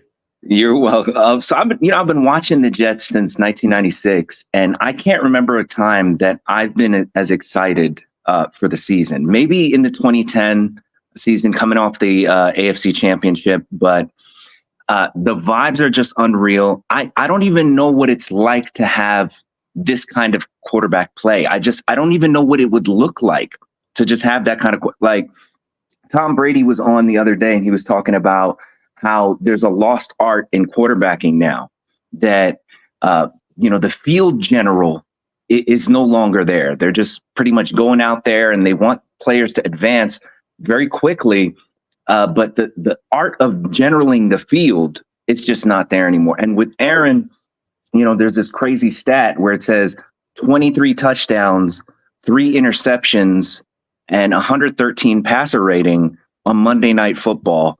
He's 10-0 since 2014. So can you believe that, Jake? Like, he's a big-time player in big-time moments. And it's just to see that out there as a Jet fan. I mean, I'm sure you haven't seen it either, Jake, like that kind of quarterback play. No, of course not. No, I mean, yeah. To me, this is the most talented roster the Jets will put on a field in at least 15 years. You could argue it's better than 2010, though, because of the quarterback. So, like, this to me is as talented of a team as they've had since 98, if you think about it, or 99 after we knew what 98 was, right? Well, I'll give you a funny little talent look, is that I'm a big Madden guy, and I play Madden, and we've never been this good in Madden. Like in Madden, we've been to 83, 84 tops. We're in 86 this year in Madden. Now, I don't know how much that shows, but It should be more, because think about it. If Rodgers is good, he was like an 82 in Madden ratings. Like he'll be way higher. Exactly. Yo, that's crazy. Exactly. So I'm just I'm so excited for the game this year. The games. It's the first time I got the NFL ticket. I got my Aaron Rodgers jersey, my official jersey. And it's just he's a legacy player. My girl was like, "Why'd you get his jersey? He's not going to play that long." He's like, "No matter what, Aaron Rodgers is going to be Aaron Rodgers." And it's just like, man, I have the faith that I really believe that just what we've always needed is a quarterback. And Jake, if he can get it done, it's going to be a big year for us. I love it, man. I love it. AB baby, great call. All right, get ready to watch a hell of a season. Heck yeah, man. Go Jets. Are you still in Texas, by the way? You in Dallas? Yeah, I'm still in Dallas, Texas. Yeah, I'm gonna try to come up there for one of the games, and I'm definitely gonna, I'm in the chat or whatever. I'll contact you, and I want to see you one day. I know there's a Dallas Jets bar, so maybe check that out. Oh, for real? Okay, all right, definitely. Google it. I mean, that guy Allen might be there, and he stinks, but I think Aurora will be there. Maybe Gary and his, Riz game will be there. So you can check that out. I will do, Jake. Keep up the great work, man. You got it, AB. Appreciate it, man. Great call. Hopefully, I'll get to see you at a game as well this year again. Hit the like button if you're tuned in right now. Please, more importantly, if you're one of the 445 that is watching live, subscribe to the channel. Come on out to our watch party Monday night at T Squared Social. It's the place to be. Last I checked, we were over 400 in the RSVP category, which is nuts. For a Monday night, this fan base is ready. It's free to RSVP. All you need to do is simply click the link that is in the description for basically every video that's been on this channel the last 2 weeks. It is that easy. Our guy mentioned Aaron Rodgers there, right? I put together the best of Aaron Rodgers from yesterday. I want to get this fan base roaring here on a Football Friday. So here's Aaron with the media talking about the state of the New York Jets. Well, the mental part of it is the most important part. You got to get your mind right. It's a grind. It's long season, a lot of ups and downs. You got to prepare yourself to really get off the wave. You got to find a way to be a stability point for the team, and so we're not riding the highs too much or riding the lows, because adversity is going to come at some point during the season. We got to make sure we're handling it the right way. Mike McCarthy came in years ago and said what seemed to be a wild statement at the time in 2006. He said our biggest difficulty is going to be handling success, and as the years went on, I realized how important those words are. We were 8-8 team his first year. Then the second year went to the NFC Championship. I think what he meant was you just can't ride the highs too high, and then the whole world's crashing down after a tough game. Regardless of what happens on Monday, we win. The headline's going to be, we're going to the Super Bowl. We lose, same old Jets. So I think we need to get away from some of those outside themes and trust that the program, if it's good enough week one, it's good enough the rest of the season. So we got to trust the process, be great competitors, show up, be professionals, and show out on the field, and let the chips fall where they may. How do you not? I've always kind of played with something on my shoulder. You got to, manufacture things from time to time, but it kind of goes back to the prove it. Who do I need to prove to? Just myself at this point. So, but I have a lot of pride in my performance. So when I take the field, I expect greatness, and because I've done it before, and so that's kind of the standard I hold myself to. I've said it before. Brees, the best compliment I can give him, besides saying his name the right way, is he's a 3-down back. He can do it all on first, second down. He's great in the pass protection. He's a great route runner. I think Garrett's just taken a step with another year of experience. Obviously, what he does in the field is dynamic. And he has the ability to do stuff inside the offense and outside the offense. So he's a guy you got to find in the progressions. Aaron, how encouraged right now? Yeah, really encouraged. I think the whole feel is different. That happens when you bring in a couple older guys like we have. There's a stability mentally, I think, that comes with that those guys have played a lot of football and bring kind of an attitude to the room. The O-line needs to be the policeman of the football team, but also needs to be the jokesters and keep things light. And I think they do a good job at that. We have the ultimate troll at center, which has always worked well over the years for us in Green Bay. But Joe has matched his personality with his play style now. He's a really good player, and he's a great person in that core for us. And then obviously, I think we've talked about it a lot, but one of the biggest surprises, with zero disrespect, has been John Simpson. I think John has had a fantastic camp. You guys have watched him every day. I mean, the way he's handled not just our D-line, which is, premier D-line, but the other teams we went against in some of these joint practices who all have big-time, 3 techniques or shades who are, the tops of their positions. I thought he handled all those guys really well. You look at San Fran, obviously they got an incredible interior guy that we're going to have to block up. After what happened last, Imagine hating that guy. Great answers there from Rodgers. Love the "I expect greatness" quote. Love what he said about John Simpson and Joe Tippmann. John Simpson's underrated, man. He's had a really good camp. Laken Tomlinson. Remember there was a narrative that was put out there by people who cover the team? Well, you can't cut Laken Tomlinson because at least he plays, right? Laken Tomlinson, he's super durable. And my argument was, but he stinks. He's not good. He's a really nice guy. I know that people on the beat really like Laken. Maybe he was their source. I don't know. I'm just saying the idea that you couldn't cut Laken because, well, he plays and you don't want to create another hole you have to fill is nonsense. And think about what Joe Douglas did. He replaced Laken with someone who's better, and he got Morgan Moses for a 6th-round pick. The combined cap hits for those two guys is like $6.7 million, I believe, this year. Pretty silly for the Ravens to pinch pennies in that spot, if you think about it. When Lamar's your quarterback and you need a good O-line, I mean, how'd their O-line look last night? Lamar runs around like that every game. He's not making it through the season. He could get hurt. He could do it at times like he did last night. That's not sustainable. Love the comment from Jesse. But the Jets are in disarray. Remember that horse? You know what? Please. Some super chats to get to. Aaron writes in, morning, Jake from LA. I know it's game 1, but what are your thoughts on the opening game? This type of winning football is what I need to see from the Jets. Look, it's a tough game for the Jets to win. What I won't do Monday night on the postgame show, whenever that show starts, what I won't do is act like the season's over if they lose. If you look at the Jets' schedule, there's a compelling argument to be made. Week 2 is more important. It's a conference game.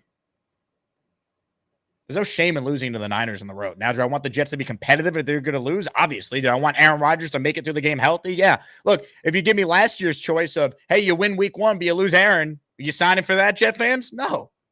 The Bills lost week 1 last year. They won the division. Week 1 is 1 of 17 now. But I want to win. And I think they can win. And you're playing the Niners at the right time if you are going to win. So what do I want to see? I mean, I want to see the Jets go out there and win this game. But if they can't, I want it to be competitive. I want Aaron to look good. More importantly, finish the game healthy. Get the jitters out of the way. I'm not expecting to be superhuman game 1. You shouldn't. I don't think it's fair. That's what I want to see. The Jets can beat this team. San Fran, since 2021, is a mediocre team the first 8 games of the year. They're a 500 team. They're just 5-6 at home since 2021 in the first 8 games of the year. The Super Bowl loser is 5-19 against the spread in week 1 of the following season. Jets have a great chance to win this game. That's what I want to see. But if they don't, win week 2, win week 3, 2 conference opponents, get to 2-1. I'll see you guys across the pond in London. Smash Sam Darnold and the Vikings. Jets will be 4-1 going into that Bills game. That's how I look at it. Alex says, another day, more great content. Thanks for being here for us, Jake. Thank you, Alex. Let's prepare to taste salty tears from the 49ers and the rest of the league.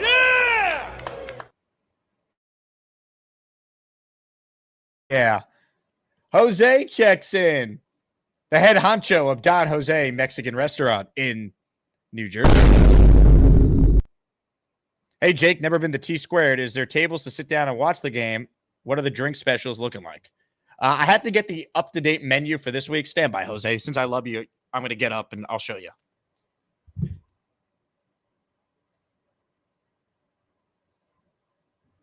Here's what I got for you. All right. There are tables to sit at, but with 400 people expected to be there, I'd imagine those are going to go quick. So I would get there early if you want to try and get a spot. The MetLife Marg, the Asmaniac, the Broadway Joe smoked all fashion, the $5 gangrene T-shot special. This is what we had the first time around. I have a meeting later today to talk about what we're doing for week 1. So I'll get more info on that. But don't worry, Jose. There's going to be drinks for you. All right? And I'll buy you one. Comments, questions, super chats. We'll cut the line. MC says that was a great quote from Rodgers. We cannot be the same old Jets. Get better week to week and peak at the right time. That's the key. Be the team no one wants to play in January. That's the key.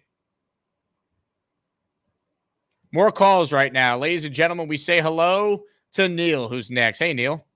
Jake, how are you? We're living the dream, Neil. 3 days to go. Living the dream, baby. You know, Dan Graca, when I hear his voice, all I keep thinking about is the disappointment after You're driving home from a game and being pissed. Yep. Him and Bottle. You know, Bottle is like always like with the glass half full. You know how Bottle is? He's always like, yeah, but that doesn't mean anything. Oh, yeah, but we'll be. Oh, God. I want to rip the radio out of the TV, out of the car when I listen to these guys. Graca is really, really good, though. You know, I'm thinking about this, Jake. This is a game that we're going to have to let it all hang out. You know, it's a game we could get aggressive with. It's a game that nobody's expecting us to win. And I'm going to tell you one very, very important thing I'm looking at from a coaching perspective, and that's our defense. Mm-hmm. All right? I want this defense to do 2 things.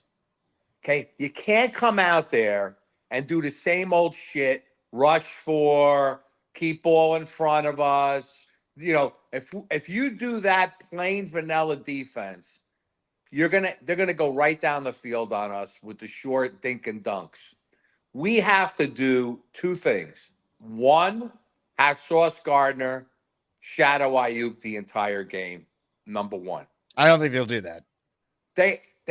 But the most important thing is I want them to blitz, take chances on passing downs, and blitz the hell out of this guy. I agree. Send That I agree five. with. I think they because they should feel more comfortable knowing that if they do get beat on a blitz every once in a while, like you don't need to be perfect to win. Like, you know what I mean? Like, There you go. Yeah, I'm thinking about it. I say, you know, I had a conversation with Peter Castro earlier, okay? And he, you know, Peter, he's really hard. You know, he's Do I harsh know with- Peter? He's a big Alan Lazard guy. Yeah, but he's harsh on the defense, okay? And we agreed, you know, here's the one thing we have to realize. Last year, our defense, I could understand why we sent 4 and let the teams go down the field and matriculate, because if they burnt us with a big score and we got down a score or 2 scores, the game was over. Now we have Aaron Rodgers that could bring us back. So if you're down 7-0, like yesterday with Mahomes, he didn't panic. They were down 7-0. They came right back and they scored. This is the thing and that is when you blitz, that's what's going to create turnovers. That's what's going to create a quick, an indecision on Purdy's behalf, because this is still a young quarterback. He's not going to have, if we hit him really hard and we give him something to think about and we send the blitz, this is going to create mistakes. So maybe not so much the Sauce thing, but one thing is for certain. We better look like Spagnola's defense and send the house once or twice or 3 times. And even if it doesn't get there and it creates a big play, Jake, like you said, we'll still have a chance to get a big turnover and create a short field and get the lead. That's really what I'm looking for. Sayonara. We'll talk. Ladies and gentlemen, Neil's the one who got it all started. Is Brock Purdy gonna run for his life on the opener? Let's go. J-E-T-S, Jets, Jets, Jets. Let's go.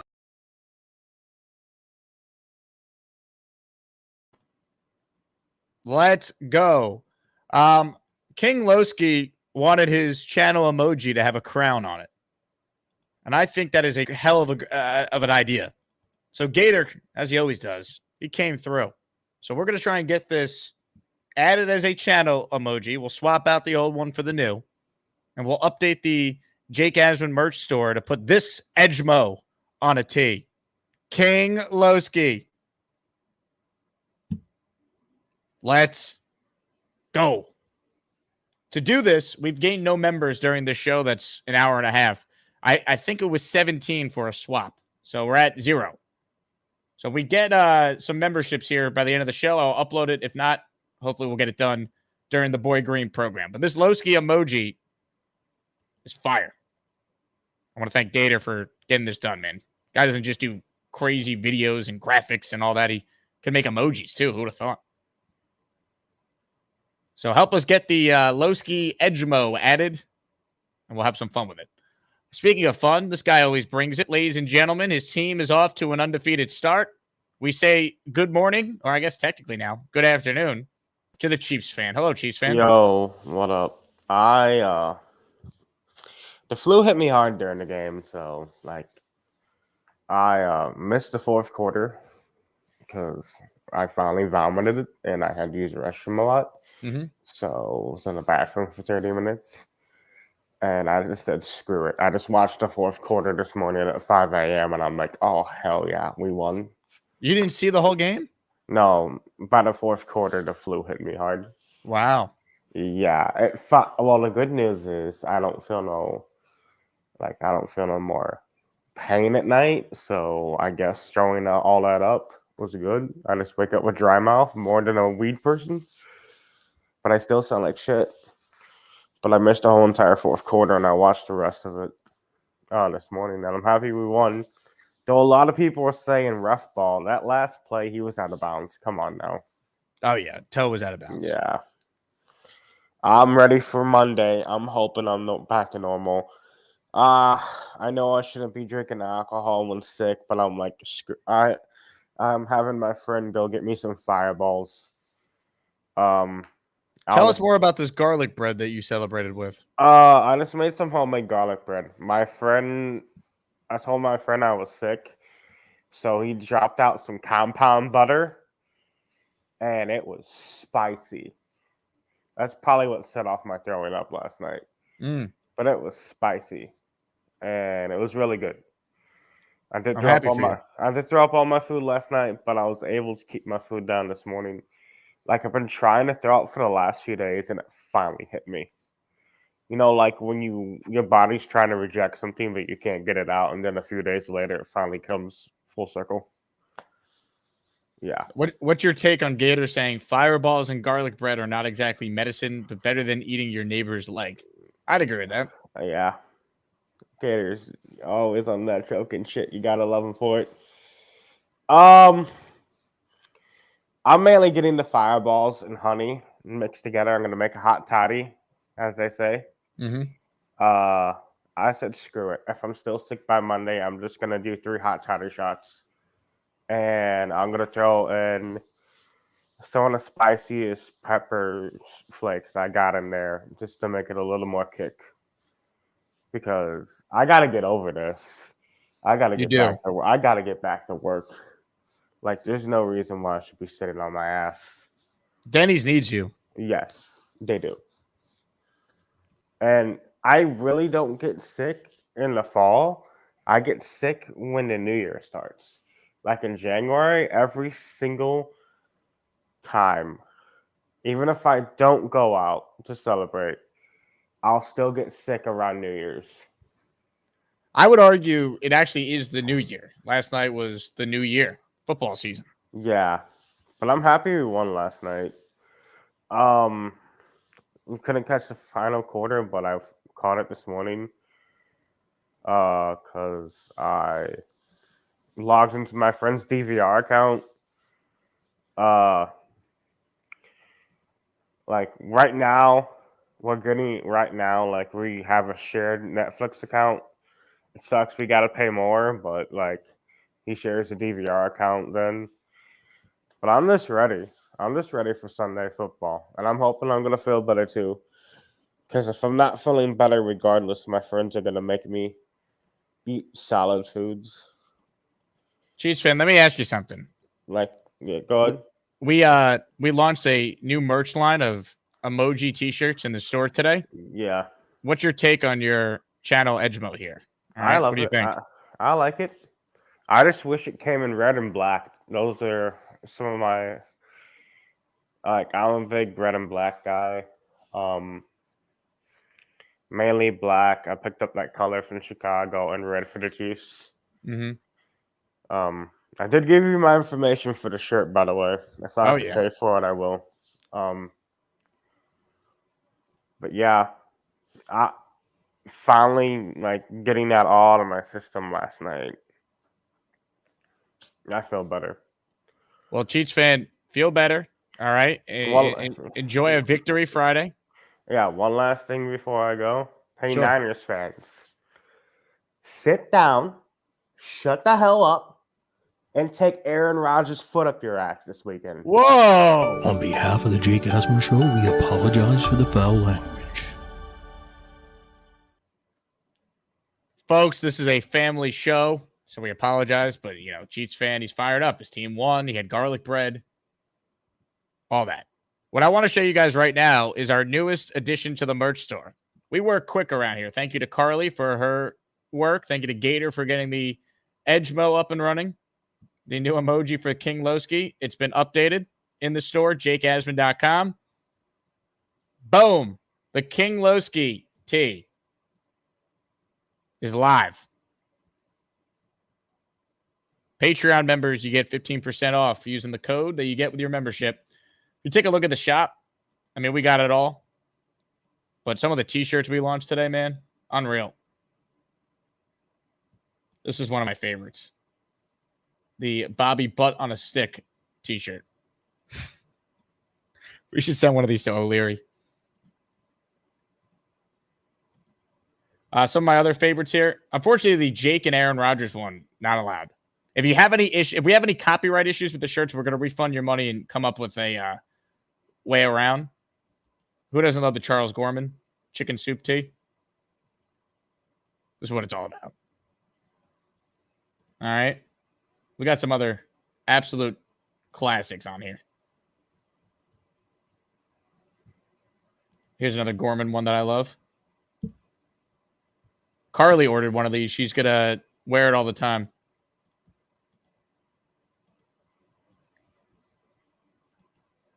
Let's see. There was one other one I wanted to highlight here. Mike D's Nuts, a great one. The Dre, Gary's wife. This one is one of my favorites. The Lanker Man. The Lane Train. Incredible. But we also have this one that I want to highlight. And there's a very specific reason why I'm highlighting this one. The Nate Nate emoji shirt of champions. And Nate joins us right now. Hello, Nate. Good morning, Jake. I told, or I guess good afternoon, as you would say. I told Carly, put it on a mug and do the underwear inside the mug, and I'll buy the combo pack. Mm-hmm. If that works. Hold on, you made me smaller. Shout out to what is that a banana? What is that? Very good. Oh, it's a just leaf. like some plants. It's just some leaves. Out the way. Shout out to what Jay Quest said it's really some tough news regarding Ricky's situation. It's been a lot of that. You've kind of created a family here with even Jay Quest's dad who was in the hospital, Clancy. Like there's so many people that have been going through some tough. We obviously got the Rick Ken and his emoji. It's been I know there's really a family you've created, Jake, here where we all kind of care about what's going on in each other's lives. It's pretty wild. But to the football stuff, I think I obviously I think the Jets are going to win. I'm more of an optimistic fan week to week, especially if we have a team like this. Like last time, I remember 09, 010, I was every week predicting a win. For me, the X factor is I think it's going to come down to the fourth quarter. I obviously think it's going to be a close game.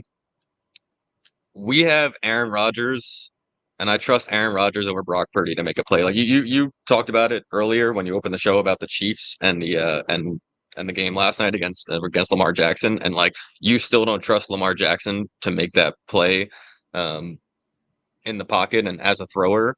And I guess I trust Aaron Rodgers more to like make the winning plays in the fourth quarter than I do Brock Purdy. So I think it's going to be a close game. Both teams are really good.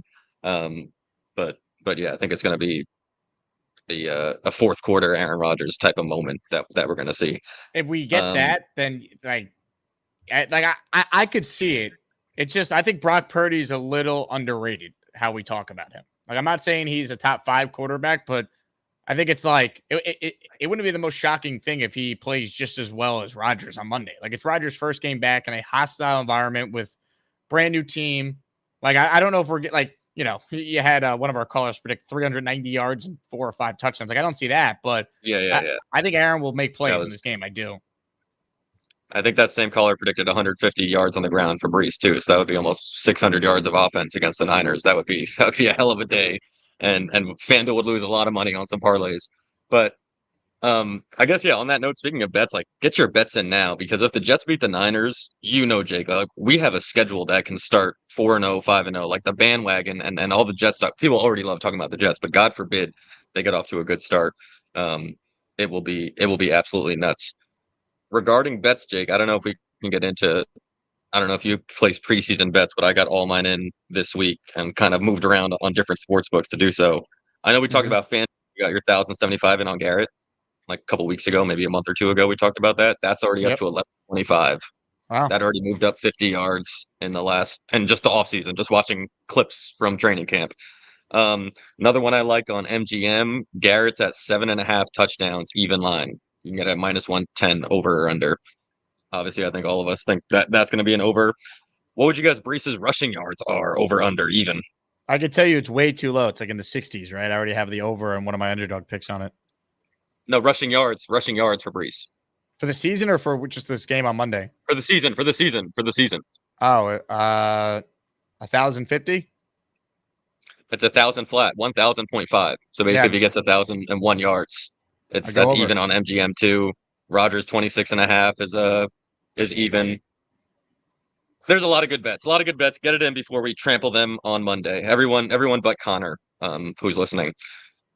My final question to you, Jake, is yes. I got offered U.S. Open tickets for the final on Sunday from a kid in my basketball program.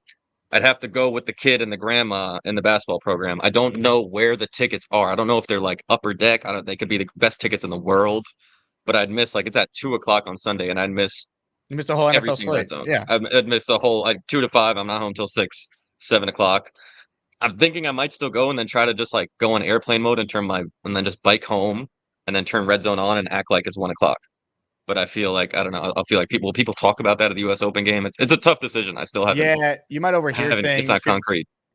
People are going to check their phone. I mean, if you were a huge tennis fan, I get it, right? And obviously, it helps the Jets aren't playing. But that was always my issue with the U.S. Open. You can't play your final in the middle of the first week of the NFL season. I'd never watched the U.S. Open final because I'm always watching football. Yeah, I might have to think of a good excuse because I don't want to say no, but if you're in a suite and they can put Red Zone on in the suite, Nate, that might be an option for you. But unless I can't. I'm not going to message them. He'd be like, "Oh, really? Thanks for the offer. Where are your tickets at? You got a suite?" I'm not trying to go upper deck. I just have to say yes or no, and then because she's like, I have the tickets in hand, so meet me there. I just she can't even send them to me, and then once I see that they're trash, be like, all right, never mind. It's a tough decision. I guess I'll make it. It'll be a game day morning decision, and I'll probably lean football. I'm not gonna lie. But yeah, it made me think of Ted from who was here for the U.S. Open. I was like, Ted might go. He probably would go. Yeah. He said you have to watch and monitor upper deck. That's never mind. That would not be fun. I wouldn't go. I mean, I don't know. If it was Djokovic playing Federer, maybe that would change my answer, a once in a lifetime type of thing. But I'm not the biggest tennis guy, so I personally wouldn't go. But a little Maria Sharapova action. All right. I think that helps. I think I'm leaning towards not going, but we'll see. Ladies and gentlemen, Nate, parentheses, Nate. Hold on, Nate. Go ahead. I will see you Monday at T-Squared. I'm going to be there for at least the pregame, and then I'll probably leave at 8:00 and fly home because I don't think I can watch a football game with Carly. Nate, I appreciate it, man. Nate, coming to T-Squared. Rocks games, 5-spot, channel, memberships. Let's freaking Go. Show me the money. Show me the money! Money.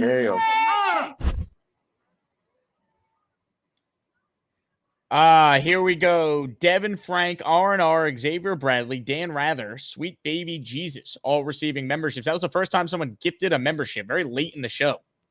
But hold on. Maybe the run is starting now. Latino Will has gifted a singular channel membership. Oh, nice. Membership, according to the YouTube machine, went to the Jet Stream. We needed 17 to add the Lowski Edgemo, replace the old with the new, crown our guy King, Lowski officially. So I'm not good at math, but if you do 17 minus 6, that is how many memberships we need. Terrence says, Aaron Rodgers will not lose on Monday Night Football. He's never lost on Monday Night Football. I believe it's 9-0 because he was 8-0 last year, and technically Aaron Rodgers is undefeated as the Jets starting quarterback. It's 1-0.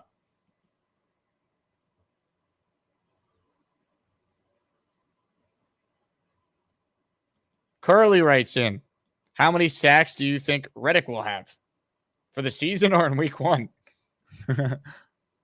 I think for week 1, he's going to have 0.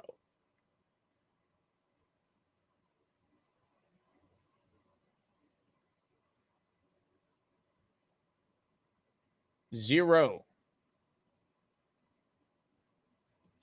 By the way, Nate, reading the chat, seems like most people agree with my take. Stay home. Can't do the U.S. Open.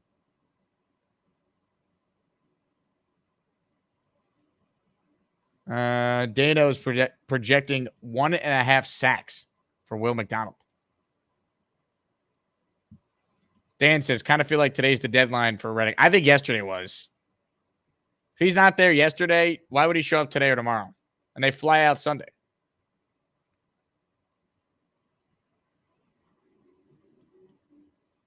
That's how I look at it. Barney the dinosaur is still around. Hey, Barney.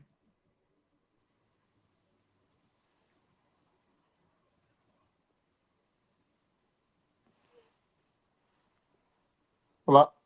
Oh, Barney, we have company. Hey, Barney, what would make this day better? I don't know. I would love to have some of Charles's mom's chicken soup. Delicious. Oh, really, Barney? Hey, Barney, do you think Jake Asman should come out to main event for one of these football Sundays? Absolutely. He should definitely come out and hang out with me and my owner, Charlie. Thank you for that insight, Barney. Back to me. So, Jake, when are you coming out to main event?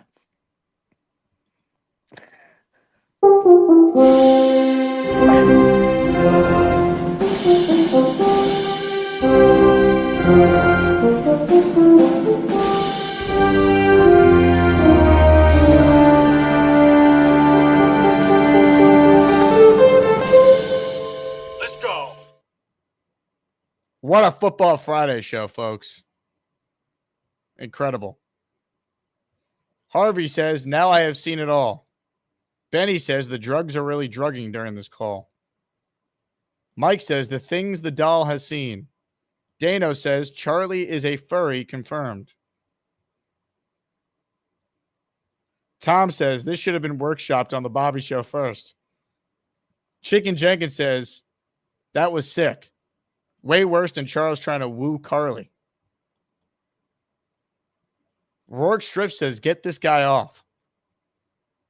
Reese says, oh my God, Jake, LOL, this call is better than B-Man's call. Jesus Jerry says, call the police. Greg says, Barney needs to go. Benny says, holy shit, Gator. Yeah.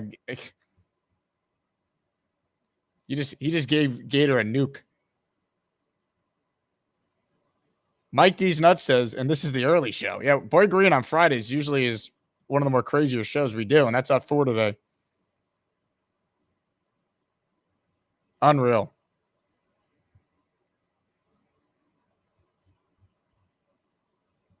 Unreal. Well, I also have an exciting update. We are revamping the Mr. Bonesy emoji. I don't know if this one will be able to be printed on a shirt, though, Gator. And YouTube might flag this. But this is what Gator just sent me. I don't know if we could do that. Could you possibly have him without the blunt in his mouth?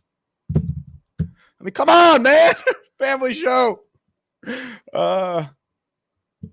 Johnny Boy says, peep the hat that Jake has on. Did Michael Carter use promo code Asman when he signed his contract extension? I think he did, Johnny. Michael Carter is a big fan of this show. And when you become the highest paid nickel corner in the league, you got to wear a hat that Jake Asman wears. HugaHouse.com, promo code Asman, and you could get the same one.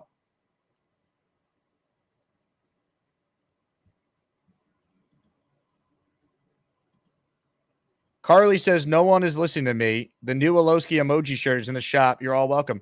We did a tutorial live on the air. We are listening to you. I really had it pulled up and showed people. Were you not watching the show? All caps. No one's listening to me. We heard you. I showed the show. I showed the new shirt. Chat. Am I wrong? Did you all see the new King Lowski shirt? I did show you guys. What are we doing here?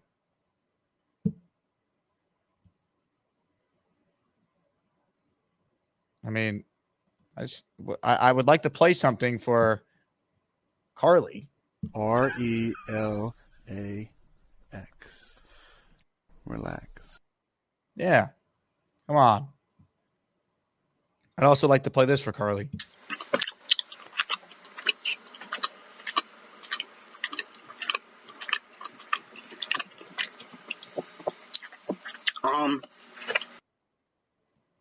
All right. If you're stressed out, people just think of Charles Gorman chewing. That's what I do. It works all the time.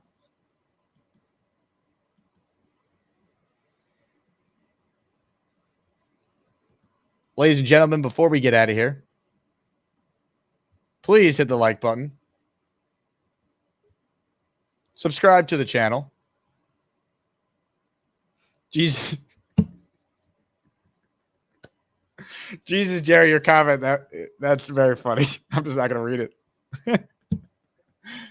I got time for one more call.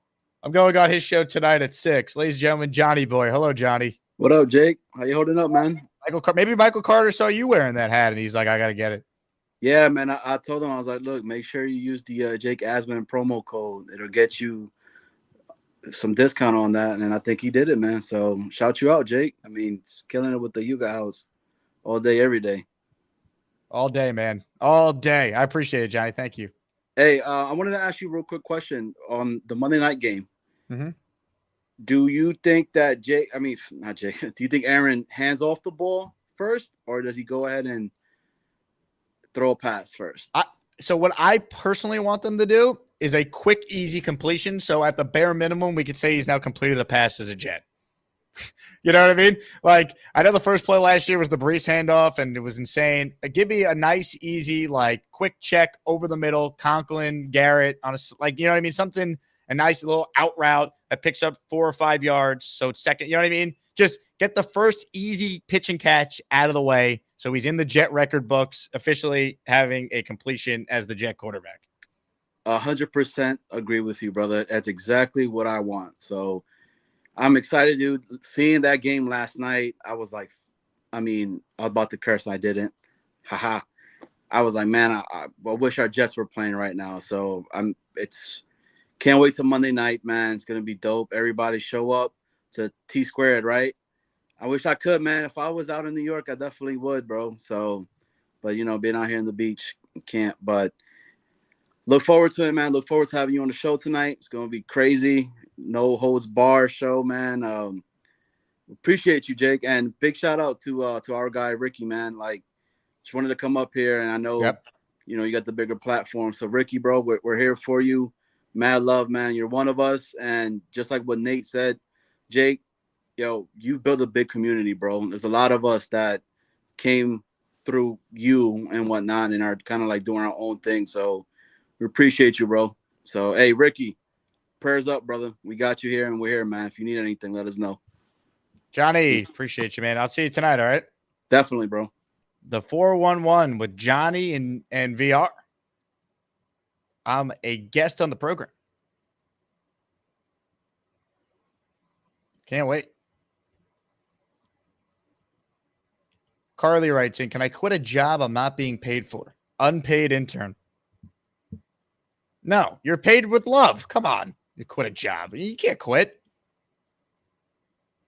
This is your life now. You wanted to be an Asmaniac.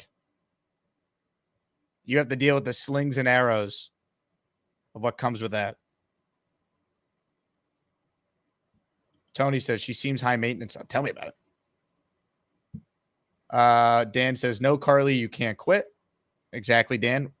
Completely agree. Tom says, Charles rocked Carly's world last night on the date. Her head is still spinning. I know.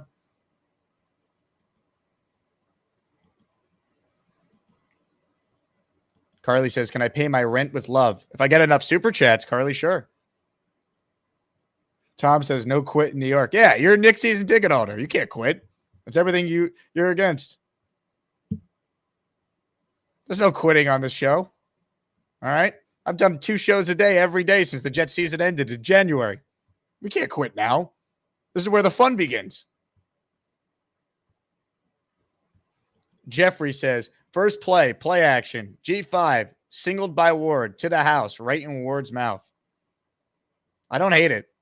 Did they throw a bomb on the first play action? I don't hate it.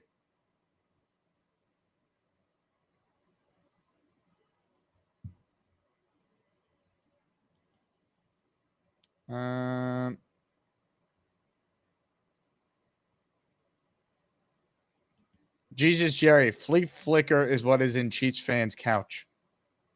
Now that is a take. Maybe not a wrong take, but that is a take.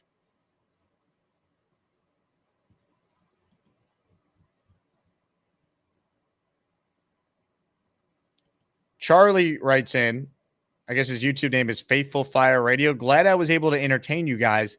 Time for Barney and I to go food shopping. Interesting.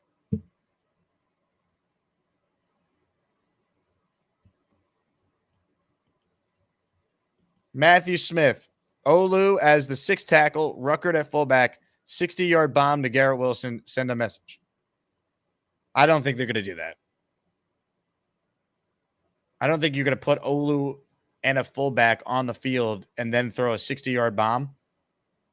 I think if you're going to do that, just line up in 12 personnel, run a play action, and throw it downfield to Garrett. Right?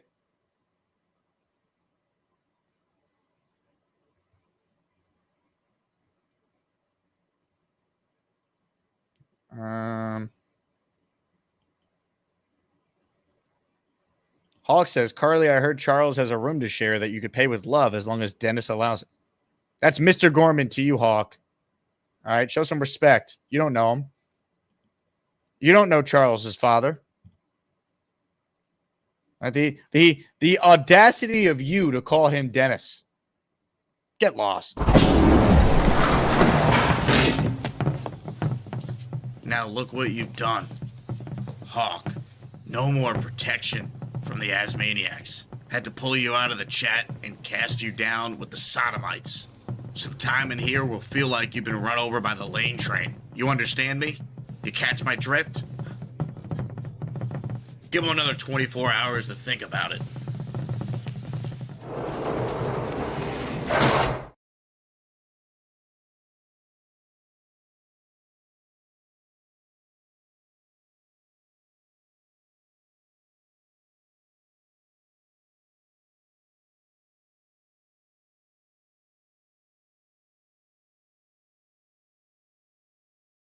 Comments, questions, super chats, save them because we're out of time. We'll be back with Boy Green in less than 4 hours for a Friday soiree, as the kids call it. Thank you all to everyone who tuned in. Hold on. Super chats, I lied. Big fella wasn't saving it. He writes in, we need an exclusive interview with Dennis Gormani. I would love to interview Charles's parents. It'd be a great privilege and honor. Joe Mike says, where's the Bobby Freaky shirt? Some of the emojis, they were too small to print on shirts. The quality was terrible. So we only tried to take the ones that would actually not look horrible on a t-shirt if you're going to spend your hard-earned money on an emoji shirt. That's how I look at it.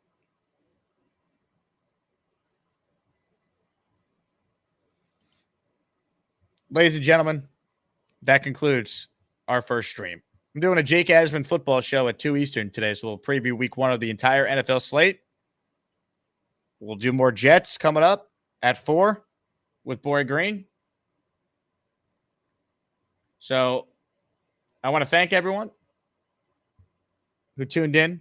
Fun show. Couldn't have done without you. We're just days away from Brock Purdy running for his life in the opener. Thanks again to everyone. Before you get out of here, please consider joining my Patreon. I have info that was posted about a meetup, a party I'm throwing in London 1 month from today. Jets Vikings, we got a party planned for the Saturday night before. So if you want that before the general public, patreon.com/Jake Asman Show. Get in the Discord and you get Discord access and all the other perks, 15% merch discount, all that good stuff. Anyway, thank you all for your great support. My name is Jake Asman. I will talk to you guys soon. JETS, Jets, Jets, Jets.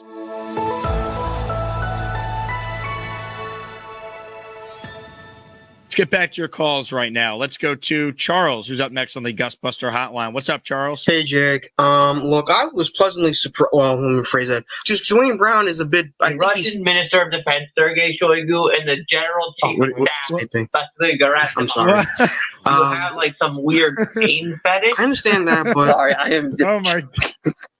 Hypocrite's a bit much.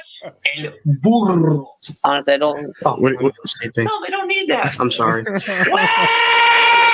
Oh my God. I'm sorry. So what's up? You want me to give you those senoritas your phone number? I'm sorry. It's killing me. Just sorry, I'm just muttering randomly. But honestly, I don't. How did sorry, I am just. Oh my God. Charles Gorman is up next. Hello, Charles. Hey, Jake, how's it going? What's up, Charles? A little rude to be eating on the air, Charles. Charles. What are you eating, Charles? What are we munching on today? Can you hear me? Are you deaf? Charles, you're on the air. Bro, you're on the air. We are doing a national show. Millions are tuned in, Charles. Hello? Hey, Charles, wake up. Bobby, good morning. How are you? First, the Jets, okay? I wanted to see what you think about the Jets draft choice, and I got a choice that you might wanted to hear from. Like Knoble from college. He's supposed to be good. He plays both ways. He's from college. Do you ever hear of the guy? Bob, you know what? I got to be honest with you, and I thank you for the phone call. There's a lot of guys who play in college. I'm not familiar with that name that you threw out there, to be quite honest with you. You guys know who he was talking about? Because it totally escaped my mind. The two-way prospect playing Ironman football, which, like I said, not too familiar with there. It went on so much further than I ever thought could be possible. It's some of the best shit I've ever seen. Plenty on the table. Up to Vermont we go. It's Bob. It's the fan. What's going on, Bobby? Hey, Moose. I heard about this player called Knoble from college. Do you ever hear Knoble from college? No. Who's that? His name is Knoble. He plays both ways from college. No. I don't know who you're talking about. You never heard of Knoble? No. And Bob, thanks a lot for the call. It's been forever.